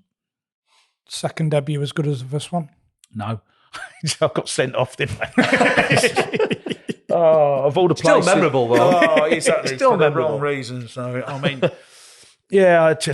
we played up at Anfield, and of course, I've just left Everton, so they're all giving me stick, the Reds anyway, and we played really well that day. It's 0-0 half time. We get into the second half, and then a ball was played to me, and I went to run after the ball, and I was just sort of chopped down, and it was a foul. And the referee, I think it was Paul Denson, rings a bell, but anyway, he didn't give a foul, and it was just one of them moments. I didn't lose it on the pitch that often. Probably 2, 3, 4 times in my career, and the red mist come down. I thought, fucking, why is he not giving a foul on that? And anyway, the ball was played out to Rob Jones, the Liverpool right back, and I just went over. And it was one of them challenges. I think it wasn't really a red, but because I didn't touch him, but it was more than a yellow, and it looked bad. If you watch the video back, it looks like a red card. Yeah. But I knew I hadn't touched him. I didn't go into, like in the old days, they wait for the player to play the ball down the line and you just leave it a bit late, leave one on him and take him out. Yeah. I didn't touch Rob Jones, but it looked bad. And get the ICF boys on board. Yeah, exactly, yeah. And then the ones that still booing, he's back, he's one of us. One of us, he's got sent off. Back, he's an animal. And I got up and then I turned around and all the fans went like that. And then I looked at the referee and he went for his top pocket. And I thought, oh no. And then he went like that and he went red card. Luckily, I'm 10 yards from the tunnel. So I turned around, walked 10 yards down the tunnel, and I didn't look at anyone, didn't look at Harry, just went straight down the tunnel, and I didn't have to, if it had been the far side of the pitch, it wouldn't have been nice. But, the worst thing about it was I got a 3-game suspension, but in those days, it wasn't an immediate 3-game suspension. It started 2 weeks later or something stupid like that. So the first game was a away game, and then the next Saturday is a home game against Aston Villa. And Harry picked me, and we won 1-0, and I scored the only goal. My home debut back at Upton Park. Why did John Moncurlove get naked? Oh, Monks, he was just mad, just so mad, Monks. I mean, there's so many stories you can tell about him, but we went out for training, and we used to just, you probably did the same. The warm-up was just like nice, gentle, couple of laps around the training ground, a few stretches and that. And anyway, we knew Monks was in training because we'd all seen him, but he was nowhere to be seen. And we're just on the second lap. And at the time, we had the painters and decorators are in the building there, sprucing up, painting the walls and doing the scenes, all that sort of stuff. And anyway, just as we start the second lap, we look round and Monks had joined in on the warm-up, but all he had on was a pair of boots and a pair of socks. He's got nothing. He's bollock naked apart from that. And what he'd done, he got the paint and he painted his hair white, and there was all paint sort of dripping down his face like that. And he's just running along, and his dick's going up and down, and all he's got is his boots and his socks on. But he was deadpan. He was absolutely didn't smile, didn't do anything. Just carried on. We finished the lap, And then we all stopped to start stretching, and he just went into the changing room. He didn't say nothing, and we are all as he disappears. He's got his arse going up in here like that. It was fucking brilliant, you know. But to do it and not laugh was just a real talent. And then I mean, like I say, he'd done so many things, and he's funny enough. But Monks is now a born again Christian. And I said to him, Monks, like, born again Christian. I said, what's that all about? Because he's the last person in the world you'd expect him to do it. And he said, I had to change. And I think, well, I know that after what I see at the training ground. But he said, I said, what do you mean? He said, I was at my 40th birthday party. All the family were there. He said, and I was dancing on the table, start bollock naked. So that was obviously his party piece. But he'd done it in front of all the family. And I think he obviously got a right bollocking off the missus and everything. After that, he said, I'm not drinking no more. I'm born again Christian. I can't be doing that anymore. Forgive me, Father, for I've sinned. Yeah, exactly. And that was the end of that one. So that is one extreme. Wonderful player, though. Yeah. Wonderful player, Monks. He was really good footballer. Slaven Bilic in there. And... Slaven came second season. Yeah, Mark Reaper, who was a good centre half. You had Don Hutchinson. You had Julian Dix. You had Martin Mad Dog Allen. I mean, Martin is he's just absolutely mad. Was he as mad as it? Because we've had him on. Was he as bonkers as a player as what he were as a? Martin's a clever boy. He's a clever boy, as in. You can go into training. I used to go into training, and lads were sitting having a cup of tea, and I sit next to Martin. And you could have a chat with him, and you could talk politics, you could talk anything. You have a really sensible conversation. And then I'd come in the following day, I'd sit next to him, and he'd be away with the fairies. He wouldn't talk about anything. He'd be messing around. He'd be trying to tip tea over you. And I think, is that the same bloke that I had a flipping conversation with yesterday? You know, it real sort of Jekyll and Hyde type of thing, you know. But I think he's got that ability to switch on with character. And, you know, Martin does sort of, he does a bit of hosting. There's a like supporters club thing he does. And again, he switches, he goes from being an intelligent, nice bloke, and he gets up on stage and he says, you know, a lot of things that aren't politically correct, you know, but he gets away with it because he's Mad Dog Allen, and he's got that persona now, you know. But so it's a bit of a talent to do it. But he was another good player. We had a lot of good players, but there was a lot of characters, and when you got a lot of strong characters, it's hard to piece it all together, you know. We had one game at Southampton and at the Old Dell, and we were in the relegation battle, and we're winning 1-0. And Don Hutchinson, who was a good player, he for whatever reason, he was meant to be playing right midfield, and he drifts into the middle, he's running after the ball. Ball goes out to the right-hand side where Hutch should have been. They bomb it down the left, cross the ball. Matt Letizia scores 1-1, and we're in a relegation battle. We were much better than them on the day. Should have got the 3 points. Should have won 1-0. And in the middle of the dressing room is the skip. And what they've done, they very kindly put some ham and tomato sandwiches on the plate in front of us on the skip. And Harry starts straight away, Arch, what was you doing? Arch could get a strop me. What do you mean? What was I doing? You should have been on the right. No, I was meant to be in the middle. No, you was meant to be on the right. Well, they went down the left. They've scored. What are you thinking? Yeah. And it just got worse and worse and worse. Right now, as a player, right, if you're the one having the argument, it's an absolute nightmare, isn't it? If you're the one who's not having the argument, you're sitting there and chuckling away or materialise. Thank God it ain't me type of thing. So anyway, this row's gone on. It's got worse and worse. And in the end, Harry picked up the tray of sandwiches and he's thrown it at the wall above Don Hutchinson, and he's fucking hit the wall, and it rained down ham and tomato sandwiches. I'm sitting next to Hutch, and the fucking sandwiches are just splattered all over me. I'm covered in ham and tomato sandwiches, and Harry, he was bright red. I thought he was going to explode, and everyone's laughing now because all the sandwiches have gone everywhere and that. And Harry and Hutch were still having a row, you know, just funny. But it's only funny if it ain't you having a row, you know. Would that be forgotten about? Yeah, oh yeah. I mean, anything that goes on at the training ground, you know, there was punch-ups and all sorts going on, you know, you would have seen it. It happens. It happens. Anyone who says it don't happen is telling lies, even in modern-day football. Maybe not so much, you know, I saw some proper fisticuffs, you know. Best one you've seen? I think Alvin had a row with both. Funny enough, mind you, Alvin's a Scouser, you know, they love fighting, don't they? Wardy like to fight as well, you know, all the Scousers love fighting. And Alvin had a row with Paul Allen, and I remember it was on a Friday morning, and I was only a youth team player. And I was looking through I was watching the five-a-side, looking through a little window. All of a sudden, there was this proper scrap between Alvin and Paul Allen. Paul was only young at the time. And then the following day, when I'm in the dressing room and they're all like cuddling each other, and they're all best friends. And I think we're just trying to kill each other yesterday. And then there was another one with Alvin, and that was with Matt Rush, who was a young boy who played at West Ham and that. Matt was at the East End, and he could obviously, I didn't know, but he could obviously box a little bit. So anyway, it's kicked off for whatever reason, and Alvin's gone in with the old haymaker like that. And he's just, the whirlwind, like, doing like a Mick Shannon, and his arms are going everywhere and that.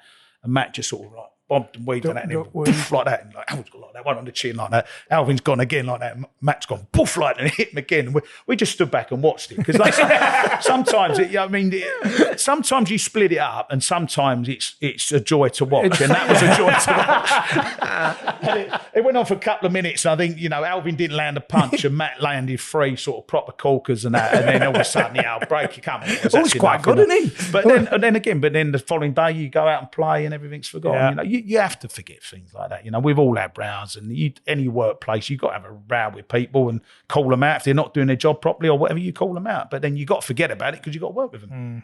You said it finished sourly the second time round at West Ham. Yeah, was it fallouts? No, it wasn't. It was just the fact that at the start of the third season, I got injured. I pulled my calf muscle. I had big calves. I still got big calves, and when I pulled a calf muscle, I'm out for 6 weeks, whether I like it or not. And in that summer, Harry had brought in Dumitrescu, Radichoiu, Paolo Futre, Darnay, Hugo Porfirio, whatever his name was. Like sort of, he was tapping into the European market. This was mid-90s. All these players got the same agent? Possibly, John. I don't know. I can't confirm that. But it was, it was just that time where players were. I think the Bosman had just happened, and as a result, it was just an influx of European players coming in, which was fine. And they was good players. Don't get me wrong. But I'm injured. I get back from injury. You've got Ian Dowie's at the club as well. So there's about 6 forwards in front of me, all fit, and I'm trying to get fit in pre-season. I eventually get fit, and I'm just sort of getting to the stage where I'm ready to go back in the first team. But there was rumours going around that West Ham had overspent and they was in serious financial trouble and all that sort of thing. I thought, well, that's not good. So anyway, Harry calls me into the office, and he sat me down one day and he started laughing. And I looked at him, well, Harry, what are you laughing at? He went, you won't believe this. I've had an agent on. He wants you to go and play in Malaysia. I went, Malaysia? I said, you're having a laugh, yeah? And he went, no. He said, they want you to go out there and play. And I knew the club was in trouble. He said, it would really help the club out. We'd get 750 grand for you. It'll help balance the books and all that sort of stuff. And I thought, I don't really want to go to Malaysia.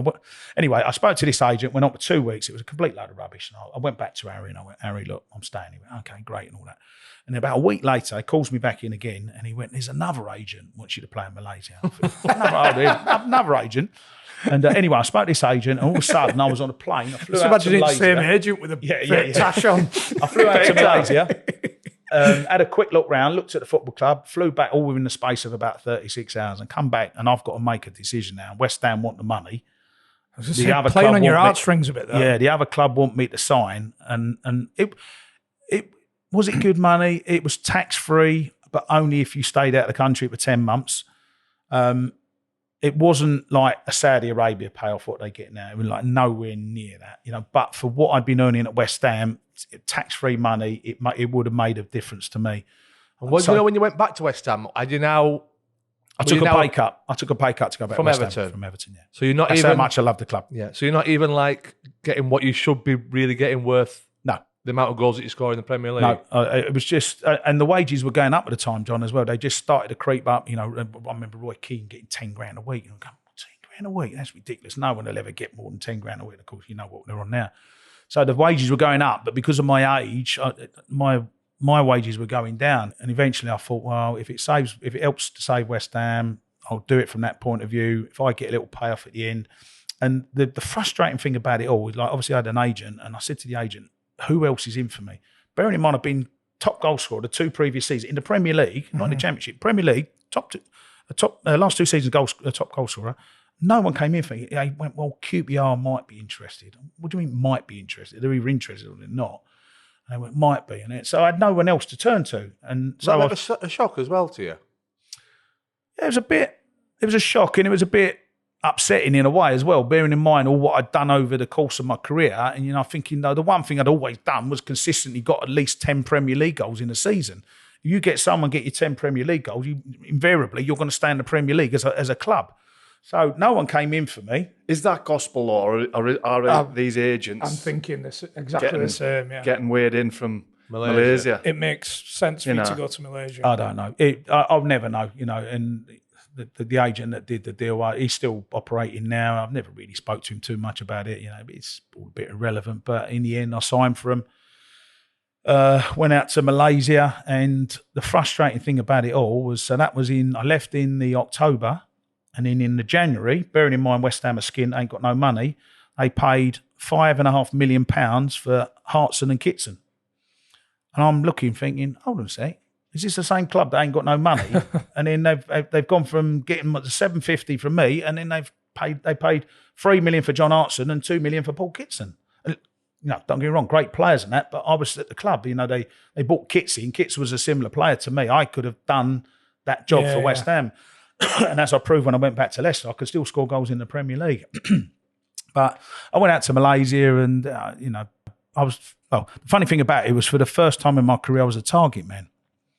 I was the tallest player in the team. Must be like playing with them. We'll get off bus on Phoenix nights. Did you stay the 10 months or? No, and that was the other thing. No, so I had a big tax bill when I come back. I was only there 8 months. My ex-wife fell pregnant with what ended up my twin boys. She went home, left me in Malaysia. I was on my own for 6 weeks in Malaysia, which was the loneliest 6 weeks of my life. And then when I came back, I'd literally only been there for 8 months, and then you get the big tax bill because I hadn't been out there for 10 months. So what I went to Did you only realise that when you got back? No, I knew it, but I couldn't take no more. I 6 weeks on my own. She weren't coming back. The twins were on their way, so she couldn't fly back. And, that was it. I thought my hand was forced a little bit. But what's quite funny about it, I've done all right in Malaysia. I scored, I think it was 14 goals. We won the equivalent of the League Cup in Malaysia. But my dad was an insurance broker. So going back to the early 80s, when I first got in the team, I'd say to all the lads, get my dad will do your house, he'll do your car, do your insurance, get a little bit of discount, all that sort of stuff. And one of the players that he insured was one of the ones that was in the fire exit in Amsterdam, which was Steve Walford. And he'd continued to insure him for 15 years. And by the time we get to 1997, Wally is now coach to Martin O'Neill at Leicester.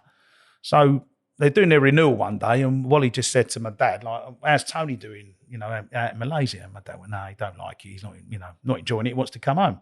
And Wally went, well, I'll speak to Martin O'Neill and see if he's interested. And anyway, my dad rang me up in Malaysia, and I went, Dad, like, as if like, no one wanted me when I left. Why is a Premier League club going to come in for me when I come home? Yeah. And he went, well, I spoke to Wally, and I went, whatever, And then all of a sudden, it went from speaking to Wally to speaking to Martin O'Neill. And then I flew back into the country. They got the transfer sorted out. It was 500,000 to come back. And then I signed for Leicester, and I had 3 amazing years at Leicester that I just couldn't believe it. And they was in the UEFA Cup that season as well. They just won the League Cup at Wembley, and they was in European football. And I'm coming back, I think, I might even get the squad for the European games. And as it turned out, I played my only 15 minutes of European football. We played against Atletico Madrid. We lost 2-1 out there, and then we lost 2-0 at home. And I came on as a sub, 15 minutes at Filbert Street, UEFA Cup, and that was it. That was my 15 minutes of European football. Because of the ban and sort of circumstances, I only played 15 minutes of football. But I had a great time at Leicester. You must have thought you won lottery, yeah? Yeah. And the money as well, John. Like, it was just like... Good contract. Yeah, it was a 2-year contract, and like when he offered it me, Martin O'Neill, I went, is that a mistake sort of thing? It was twice as much as what I was getting when I left West Ham. And I thought, I knew the wages had gone up and that, and he said, well, that's all we can give you at the moment. And like, I didn't say Come on, Martin. Play the game, Martin. But it did work for me when my contract, so I signed a 2-year deal, and then I was, first season was really difficult for me. I was in and out of the team. Second season, I was top goal scorer. I won the Player of the Year. Leicester fans voted me Player of the Year. I got 16 goals. I got to the end of the season, and Martin said, look, you deserve a new contract. I'm going to give you a new 2-year contract. I said, okay, that's great. Thanks, Scaffer. He said, the only thing is, he said, like, because of your age, he said, I can't give you what you deserve. I looked at him, I went, what's that got to do with it? He went, well, you're 33, you're going to be 34. I said, and? He said, well, I can only give you that. And it was still more than what I'd signed for. But he said, I would have given you an extra 10 grand a week if you was 25. I went, what's that fucking got to do with it? And he was genuinely apologising to me. He said, I can't justify giving that money to a 33-year-old, even though the 23-year-old, which was Emil Heskey, hadn't scored as many goals as me. Frustrating. Like I say, the first season was difficult, really difficult first season. The second season, 16 goals. You know, we got to Wembley. We lost to Tottenham in the League Cup final. Beat Sunderland in the 2 legs, the ones I was talking to you about. And, you know, and I just was, whenever I played, I was scoring goals.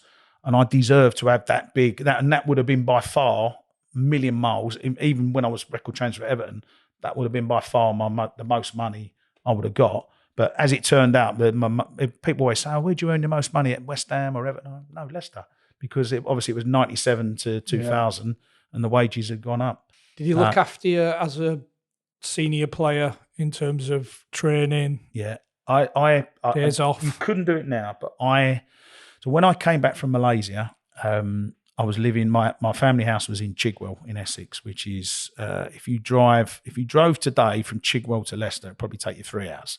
But in those days, you could get away with hour and 3/4, 2 hours. You know, you could go a little bit faster.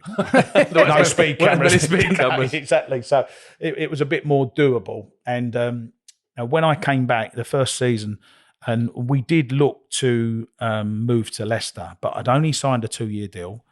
My daughter was, what was she? She was 5 years of age. And I'd got told off by the school because my daughter had a bit of a panic attack. And they said, look, she's had 6 schools in 4 years. Like, you know, you can't keep moving her around. So I didn't want to move to Leicester for that reason. The twin boys were on their way. So I knew I had twins coming. So we looked to move to Leicester, and I went, I can't do this because if I'm only there for 2 years and I weren't in the team, I had to really fight to get in the team. So I decided to live in Chigwell. On a Friday, I used to drive up Friday morning, Chigwell to Leicester, do my training, and then Martin said to me, he said, oh, because you're not in the team, he said, you can drive to Watford Gap, leave your car at Watford Gap, he said, and then you can pick it up after the game. Right, now, bearing in mind we're playing Arsenal, okay, so we go down to London, play Arsenal. I've got to get on the bus at Arsenal. I then got to go up the M1 to Watford Gap to pick my car up to drive back down to London, okay? And I was getting more and more frustrated. And he used to do it just to piss me off. But the thing with Martin O'Neill, and what I would say, he was very, very good at mind games. And he used to try and get into your mind to make things happen. And he was basically saying to me, he said to me, look, Watford Gap. He said, if you get in the team, I'll consider other options. So, of course, when I got in the team and started scoring goals, I could either leave at Arsenal, not get on the bus, or he'd say, leave your car at Toddington, which was the lowest one down on the M1, just drive to Toddington, and all I've got to do is round the M25 and I was home. And as soon as I got in the team, he was brilliant with me. He picked me every week. He let me do what I wanted to. If I was a bit tired because I was 33, don't train today, don't need you today, train tomorrow. You ain't got to drive your car up to Watford Gap and that. We'll pick you up at Toddington and all that sort of thing. And he was brilliant with me. When you ain't in his team, if you was injured, Martin O'Neill, he done it to me a couple of times. I walked down, I was injured, walked down the corridor, he come towards me. Morning, boss. Straight past you. Wouldn't even look at you. Wouldn't even say hello to you. And it was his way of saying, look, you're no good to me. You're injured. Mm-hmm. But don't be injured. Don't be injured. You can't change that though, can you? I can't. You can't, but it was his way of saying, just get yourself fit. Get yourself fit. When you're fit, and I'll pick you and I'll play you. And once you're in the team, you do the business for me. I will do anything. I will defend you. And he was amazing as a player. If you was one of his players, if you weren't fit, he was flipping hard work. Really tough to deal with. I can't see what the advantages of that is. Just not letting you go to Toddington every time. I don't think you're thinking, oh, I'll get in the team so I can drive 15 miles further south. You want to be in the team anyway, don't you? Yeah, of course you do. Just pissing you off. Yeah, and it was making more tighter, and it weren't really helping me because I'm doing another 45 minutes up the M1 to come back to where I would have been in the first. But then is it helping you once you've achieved it? Once you're doing well, and I appreciate that little reward. I did appreciate it, Chris. It's not much. Carrot. Yeah, I did appreciate it once I got in the team and that, and then when I've only got to get off at Toddington. Oh, happy days! You do. I just think that's petty. I think it's not needless. It was just his way of managing as well, and he was just completely different to anything I came across as a manager. And he used to be on the touchline. I don't know if you remember seeing him, Mike, but he would be ranting and raving and arguing with the linesman and shouting at the referee. I was sitting on the bench, particularly in the first season. I'm looking at Mike. I think, you're not even watching the game. And then we come in at half time, and he would say in 2 minutes what other managers tried to say in 20 minutes and couldn't get it out of their mouth. and he would go, boom. He was like, John, why are you not doing this? Chris, why are you not doing that? And you, wow. You think, bearing in mind he weren't watching the game, he was arguing with the linesman, but he was a genius. He had a genius mentality about him, and of course he learned under Brian Clough. And Cloughy was very much the same. Like, I have 4 days off this week, boys, and see you on Thursday and all that. And, while they was winning, if you're European champions 2 years running, and you don't have to train, do you? Just turn up, play your game, go down the pub, do whatever you want to do. And Martin was very much, you'd call it old school, but there was a sort of method behind the madness, I'm just looking at that, talking of what a swan song it was going to Leicester, the Worthington Cup final. Yeah. 2000. There was I sort of had unfinished business, Chris, when I went to Leicester, and me being the stat man that I am, I was fully aware of it. I mean, for example, there was 3 grounds I hadn't scored at. I hadn't scored at Ellen Road, I hadn't scored at Old Trafford, I hadn't scored at Anfield, believe it or not. Bearing in mind, I've been trying for 15 years. And those are the kind of things that you think about when you lay in bed at night.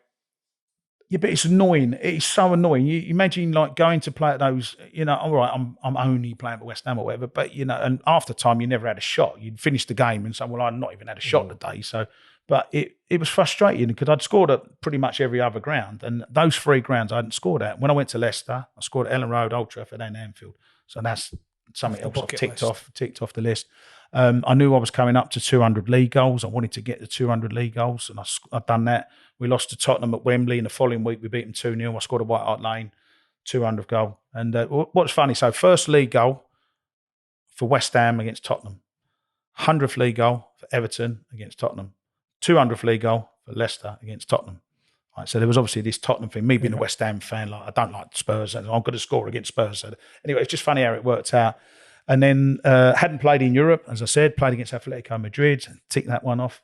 And then the biggest thing of all, I hadn't won anything. I'd played in 4 finals at Wembley, lost all 4, and especially after 1999, I had my best season, player of the year, as I said. We get to the final against Tottenham.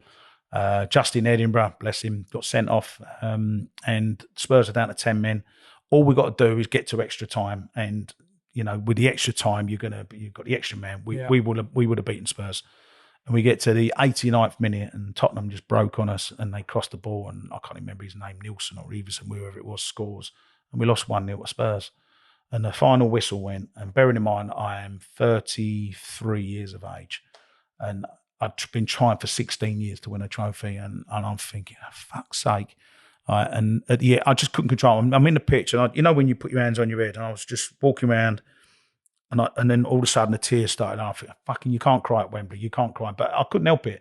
I just was I was gutted for the club and for my team, but I was so gutted for myself because I think I've been trying for 16 years to win something.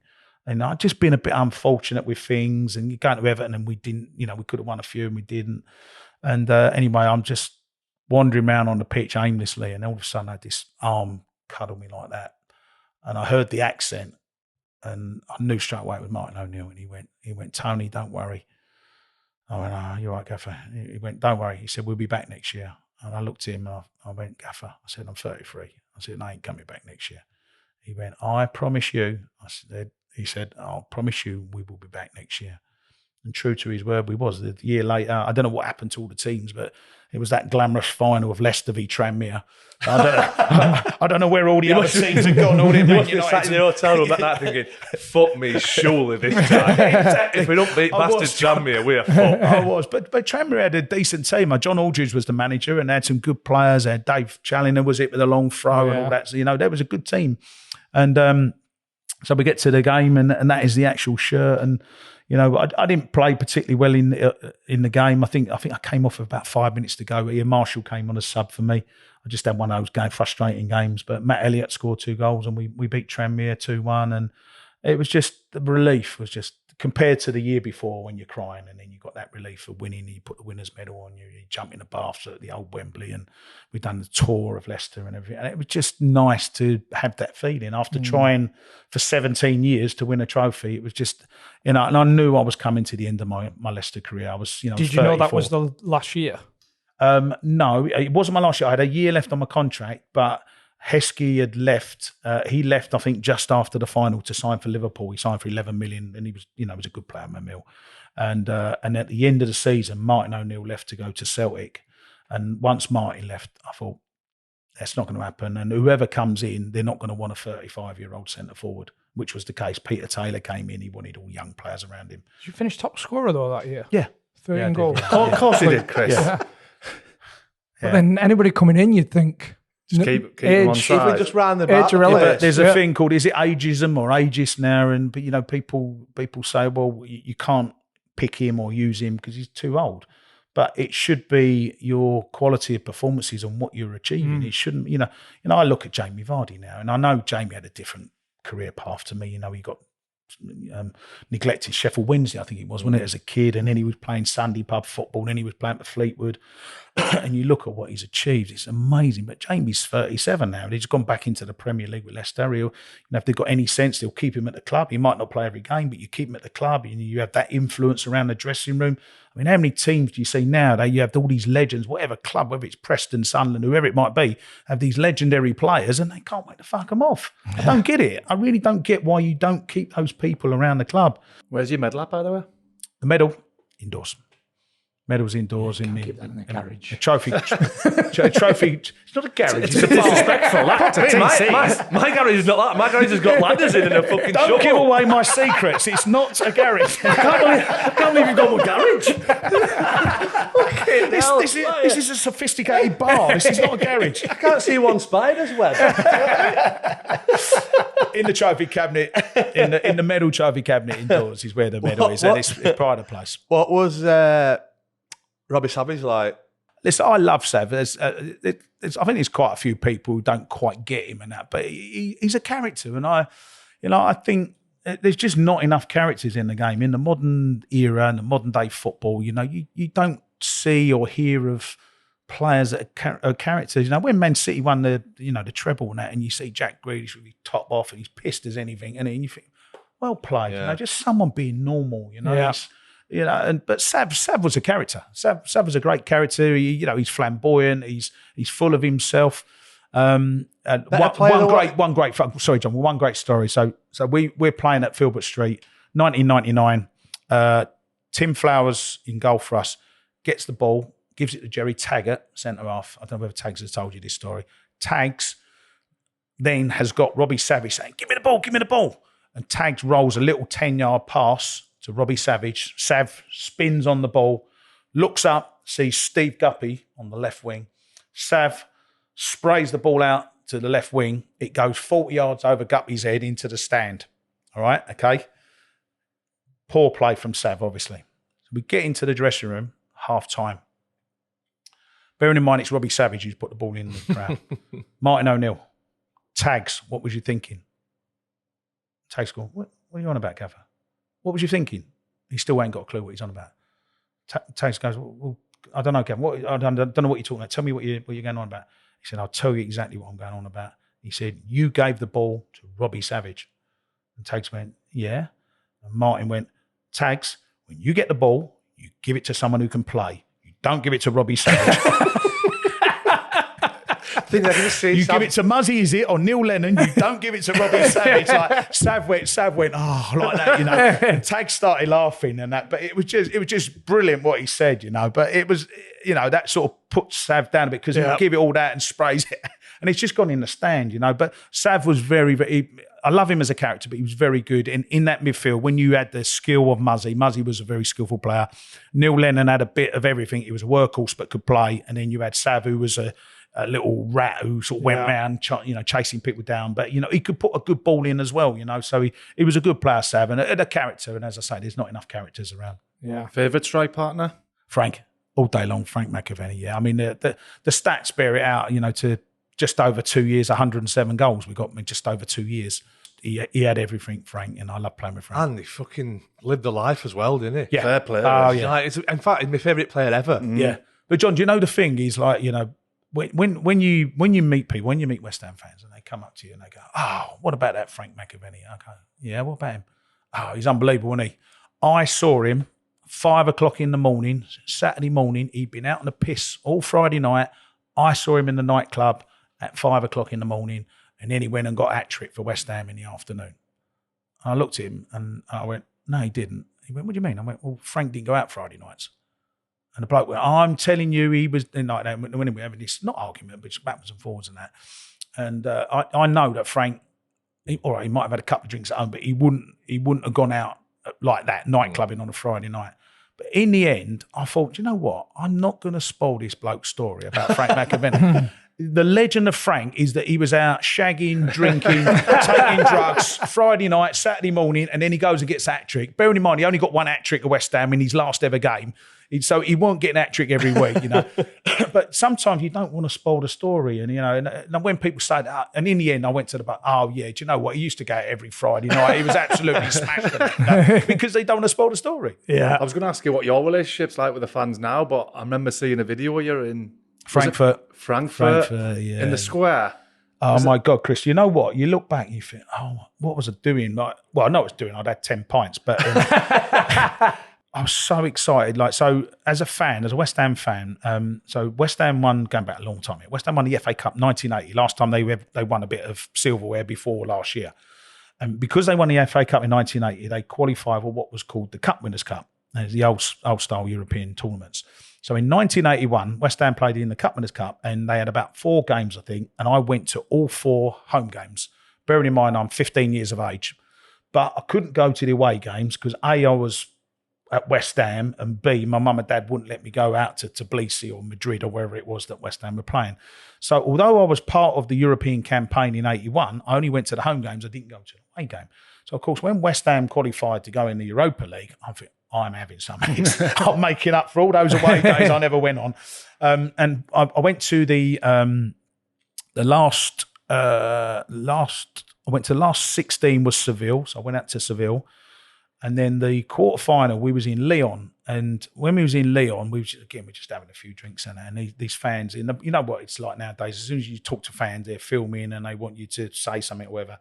And then it was about 50 West Ham fans all singing, Tony, Tony, give us a song, Tony, give us a song. And you can't not give them a song. so I just went for the West Ham Massive songs. I'd done that, and that was in Lyon. And then when we got out to Frankfurt, I was even more excited because we're in the semi-final now. Yeah. Right? So, and there must have been 3,000 West Ham fans in this square. They'd allowed everyone to go in this square. And there was loads of old Bill around everywhere. Have you gone as a fan? Not I want a fan. No, I'm not capacity? working. I'm with my mates, and I've totally and utterly gone as a fan. I'm not doing anything for the club, and I pay my own flights, I buy my own tickets, I just go as a fan.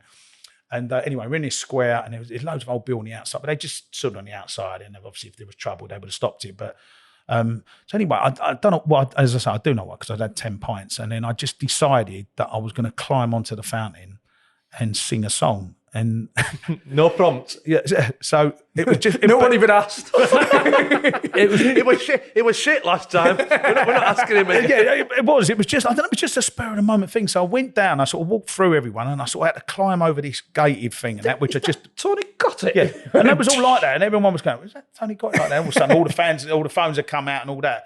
And then I've just gone like, woo, West Ham. And I'd done my song and everything. And then they threw me a ball and I just larruped it up in the air. And then I just got down and that was it. And I didn't really think anything of it because I was pissed as well. And anyway, my mate rang me up. He went, oh, you're going viral. I went, viral? What's that mean? I didn't even know what it meant. And he went, oh, everyone's sending your video around. I went, what video? And then I realised, you think about what you've done. And then my missus rang up and she went, is that you in the square on the fountain? I went, yeah, it is, mate. But the thing about it is, like, when you look back, you think, I could have been nicked in that. You imagine if I'd have been nicked as an ex-player, they'd have all steamed in and then you've got a mass riot on your hand because of what I've done through being pissed and that. No, I thought, I better not really do that. Was it a sad day when you finished at Sky? Because I've 20 years, was it post? It was, Chris. Yeah, very sad. You know, I had 20 great years there, and you know, I look back and I don't like the way it ended. It was, you know, it was their choice more than my choice. You know, I wanted to carry on being part of the show, obviously Soccer Saturday show. But I also look back, I think I had 20 wonderful years. You know, some of the characters, you know, I mean, Jeff Stelling's an amazing presenter. And then you think of like the Camies and the McAnallys, and then the lads that were on the panel, you know, Merce and Latiz, Charlie, Tomo, you know, just wonderful characters. And that I mentioned that camaraderie. So when I used to go into the studios, we were having a laugh and a joke and telling stories and reminiscing and all that. And so that's why I didn't miss continuation of the dressing room. Yeah, absolutely. Yeah, I didn't miss that because I got it through my Sky experiences. It was brilliant. How's your health, Tony? I know you had I'm trying to touch wood, but yeah. More than a scare, was it 4 or 5 years ago? Yeah, 5 years ago. It's changed me from the point of view now that I've done this horribly. I don't really give a fuck. And I don't mean I don't give a fuck about other people. What I mean is I want to enjoy my life because of what happened and that, and you're thinking, in terms of, those who don't know, I had a small bleed on the brain, which is otherwise known as a brain hemorrhage. And you get, obviously, in terms of a scale of 1 to 10, and mine was probably about a 3 out of 10. Still severe enough to be in hospital for 4 days and 6 weeks rest and all that sort of stuff. If you get a 9 or a 10 out of 10, basically you drop dead. So, it's not very nice. I've just had another friend of mine who's just had one recently, and I don't know. I think I was stressed out. I'd lost my contract at Sky, and that didn't help. I'm not blaming it on that, by the way, but I'm just saying that didn't help. And I had issues with the ex-wife and all the things that everyone has in life. It ain't just me. Everyone has problems in life, and I was getting more and more stressed out with things. And I was just I've been asked to do an advert for Sky Bet, and the advert was on a Monday, and getting from here, believe it or not, which is Essex over to West London on a Monday morning in a rush hour in the old days before COVID, this was 2019, would have taken me 3 hours. And I thought, I can't be doing 3 hours and then doing advert or whatever. So I thought, I'll stay in the hotel. But what I did is I played golf on the way to the hotel, and it was a hot day. I don't wear a cap. And then there was a barbecue after the golf. So when I get to the hotel, it's now 11:30 at night, and I'm coming over felt hot to start with. So first thing I'm thinking, I've got sunstroke or I've got food poisoning from the golf. That's the first thing I'm thinking. And then I just had this really, really bad pain right in the centre of my head. Like your worst hangover. If you think of the worst hangover you've ever had, it was 10 times worse than that. And I knew it was something that was different to what I'd had. And I had this really, really bad neck pain, really bad around the back of my neck. I puked up twice, and then I puked up twice again. And then it got to about 2 o'clock in the morning. I knew I was in trouble, but I thought, I can't ring me missus 2 o'clock in the morning. She ain't going to do anything anyway. She probably would have said call an ambulance, but I'm old school. Like it's like, I've got an advert in the morning. I've got, if I go to sleep and have a shower, I'll get up, I'll be fine, sort of thing. And I woke up in the morning, up past 7ish, and I spoke to the missus, and she said, "Oh, well, that's not good." She said, "Is there anyone else at the hotel?" And I said, "Well, I know Phil Thompson's at the hotel, Tomo." She said, "Well, why don't you give Tomo a call?" And in the meantime, I'd had a shout to try and make myself better, but I'd also been sick twice again, and the sickness and the neck, and I knew something was definitely not right. And anyway, I rang Tomo up and I said, "Tomo, can you just pop down to the room a minute?" And I opened the door for him, and he came in and he looked at me and went, "Look at the fucking state of you." And obviously, what it's like when you've been sick in your eyes, and I looked awful. And he said, "What's wrong?" I told him what had been going on. He said, "Oh, don't worry, I'll get a doctor." I went, "Yeah, good luck with that one, Tom." I'm like, "No, you can't get a doctor, can you? You have to wait 2 weeks for a doctor." And he went, "No, I'll get a doctor." I said, "Tom, don't worry." I said, "I'll stay in bed." I said, "You go and do the advert. I'll stay in bed. I'll sort myself out." And anyway, half hour later, a doctor arrived in my room. I went, "Where are you from?" He went, "Harley Street." I went, "Well, I know that's the top place in London for doctors and that."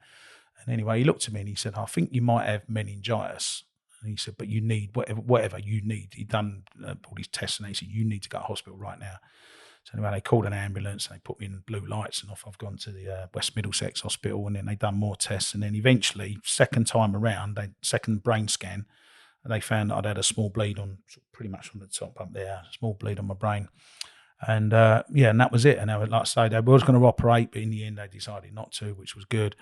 I had 4 days in hospital. I was quite ill, and then I came home and I had to literally sit in that front room for 6 weeks, recuperation, can't do nothing, watching the cricket and the football and all that. And then I eventually got back to Sky, and then when I went back to Sky and I bumped into the lads and see Tomo, and I gave him a big cuddle. I said, "Tomo," I said, "how did you manage to get a doctor?" I said, "We have to wait 2 weeks around my way to see a doctor." He went, "Well, I'll pay for one." I went, "What do you mean you pay for one?" He said, "I rang up and paid for one." I went, "Well, let me give you the money." I went to give him the money. He went, "Put your money away. Don't want your money." "I've done it. You're a mate." He said, "I've done it for you." He said, "I ain't done it for anything else." Wouldn't take no money off me. I went, "Fucking hell, Tom, and that was it. And I thought, bearing in mind he's a red and I'm a blue, he could quite easily. I won't get involved in that one, but it was an amazing personal thing that he did for me, and it sort of summed up our camaraderie that we had at Sky. But thanks for asking, Chris. I'm all right now, but my attitude has changed a little bit where, you know, I just want to enjoy my life. I want to go on holiday and I Change don't want to worry. perspectives a little bit. I don't want to worry about things. Yeah. Just, you know, just live your life. Really. I'm 58 now. I'm 60 next year. And you're thinking, you know, how long you got left? None of us know the answer to that. So in the meantime, you got to enjoy yourself, haven't you? Yeah. So health-wise, I'm great. Thanks. Good. Fair play, Phil Thompson. Now we've got all the fucking football shite out of the way. Talk to me about the chase. My favourite programme, the chase. I'm not bothered about fucking all these goals. I knew as soon as you saw that, you'd be on it. I'm not bothered about all these goals. The chase. I went on it. I loved it, John. I mean, I've always enjoyed watching the programme. And do you know what? You sit indoors, you probably do the same. You think, oh, yeah, I've got that one. I know that one. That's easy and all that. But then when you go there, it's a lot more scary. I was up against the Cinnamon.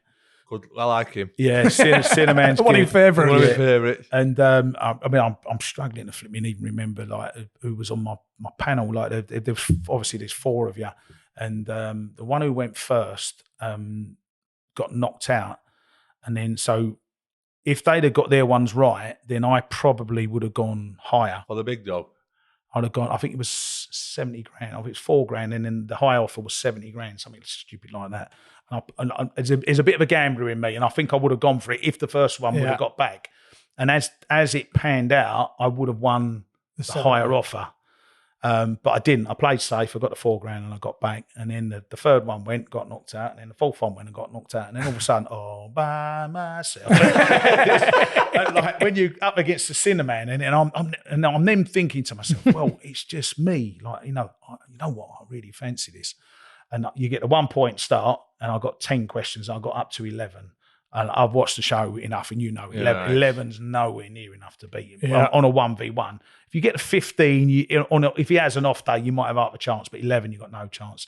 And he just went bang, bang, bang. And I think he got to it was about 30 seconds left by the time he got the last one.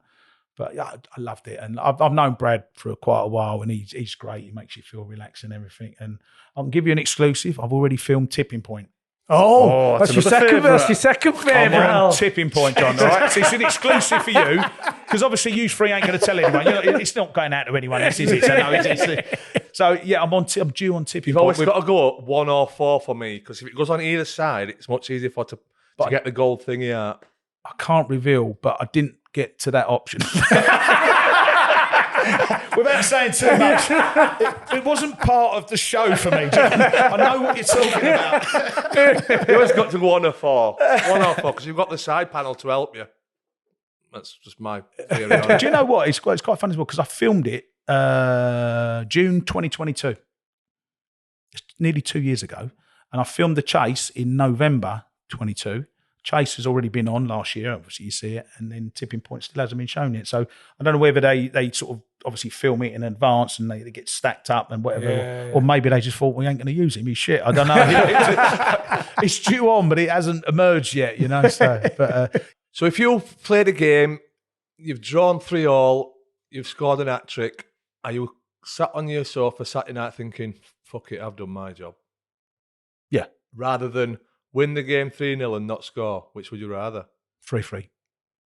Yeah. And no hesitation. I think you're the answer, but no, and it's role reversal as well. So in our famous 86 season, we beat Newcastle 8-1, record score for West Ham in the league game. I didn't score 1 goal. Frank only got 1 and I didn't score. I was fucking fuming. Seriously. So it works both ways. Yeah. You know, because I'm sitting in the dressing room going, I ain't done my job.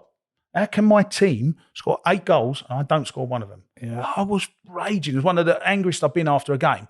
And we've just done a record score and we battered Newcastle as a team because you have to get 8 goals. And I was gutted. So I don't know. I mean, I wouldn't say I'm happy if, like, you know, if you draw 3-3 or if you lose 2-1 and you score a goal, but I've done my job. Cheers, Tony. Yeah, really thank you very much. Yep, thoroughly enjoyed it, boys. Yeah. It's gone from a garage to a shed now. It's the best garage I've ever been in, I'll be honest with you. Comfortably. No, thank you very much. No, I really enjoyed that. You're welcome, All the boys. best. It's a pleasure to speak to you. All the best. Tell you what, my garage certainly don't fucking look like this one. Does yours? How do you always find a way to flip and offend people? Tony referenced it as his garage No, I didn't. in the message. He Does said, it look like a "Don't worry." garage to you? Well, they did from outside. That's And his it had a- flipping it had a pride door and on it. joy. Yeah, but he said, we can do it in my garage. Where do we do it? So just because something is something originally doesn't mean it always is going to be the same thing. Yeah, but if the man who owns it references it at a garage, what? He didn't even apologise either. Did you I didn't notice apologise. that? There was no need to apologise. I like them though. Yeah. So it's just like saying, "Oh, you see Well, that piece of land we've there? gone It's now past got that it's now. now got an house on it. So is it still a piece of land? No, that's ridiculous, John. I think it's quite similar. I don't know if we got it on camera, but what about his little arcade thing in the corner? Yeah. Oh, I know. Like no Pac-Man, old school. No No Pac-Man. Pac-Man, no Paperboy. Remember Yeah. Paperboy? Oh, aye. Paperboy was I do. classic. Beauty. Yeah. Kong. I'm never really into games, but I didn't mind the old Paperboy. Yeah. Yeah. I haven't seen like they're bringing them back, aren't they? All the old school All the ones, retro but stuff. Yeah. I still can't find Paperboy. There's a place in Barnsley. I don't think it's Paperboy just was that. ever on. Has it just come out in Barnsley? Yeah, it's just. It came. To be fair, they come out for Christmas. For the kids, a little treat for the kids. Hope everybody's enjoyed the series. Yeah, I know we mentioned it at the start, but it's been a good one. Yeah. Thank you, everyone, for watching. going Do you know back what to I noticed Tony. about? Yeah, go on. Going back to Tony, like, and I really liked it. The selfishness of scoring goals Yeah. But just, and owning it. yeah, being Do you happy think he's with it. been on that? What you just said? Do you think he's been the most that we've had on? You think of all the goal scorers that we've had most on? open to I think a lot of them admitting have been the same, but our honest Tony were with it. Yeah. yeah. I was wanted to He's score probably goals. scored all them goals because of that mentality. Definitely. Mm-hmm. You a passer, Yeah. squarer. I took a great pleasure One in for it. the team. Tackling, I used to love tackling, Chrissy. Never mind scoring. But a tackling, I was over the moon. But it was like Jordan Rhodes is the closest that I played with. Yeah. That'll have been like that. Yeah. Frustrating at times. No, because it doesn't really. I mean, But if you're on, I think I remember Open goal. one game in particular where we beat somebody. I think it might have been Fulham, and he came in fuming because Tom Kenny didn't pass him the ball. Like, and I never hear Jordan swear. I don't know. You'll know yourself. Yeah. Doesn't swear. right? Not the most placid individual that I probably played with, but he was fuming because Tom didn't pass him the ball Effort and blinded. after we'd just won. So that was the only time when I thought, oh, that's a bit much. But You passing? That's just him. You squaring?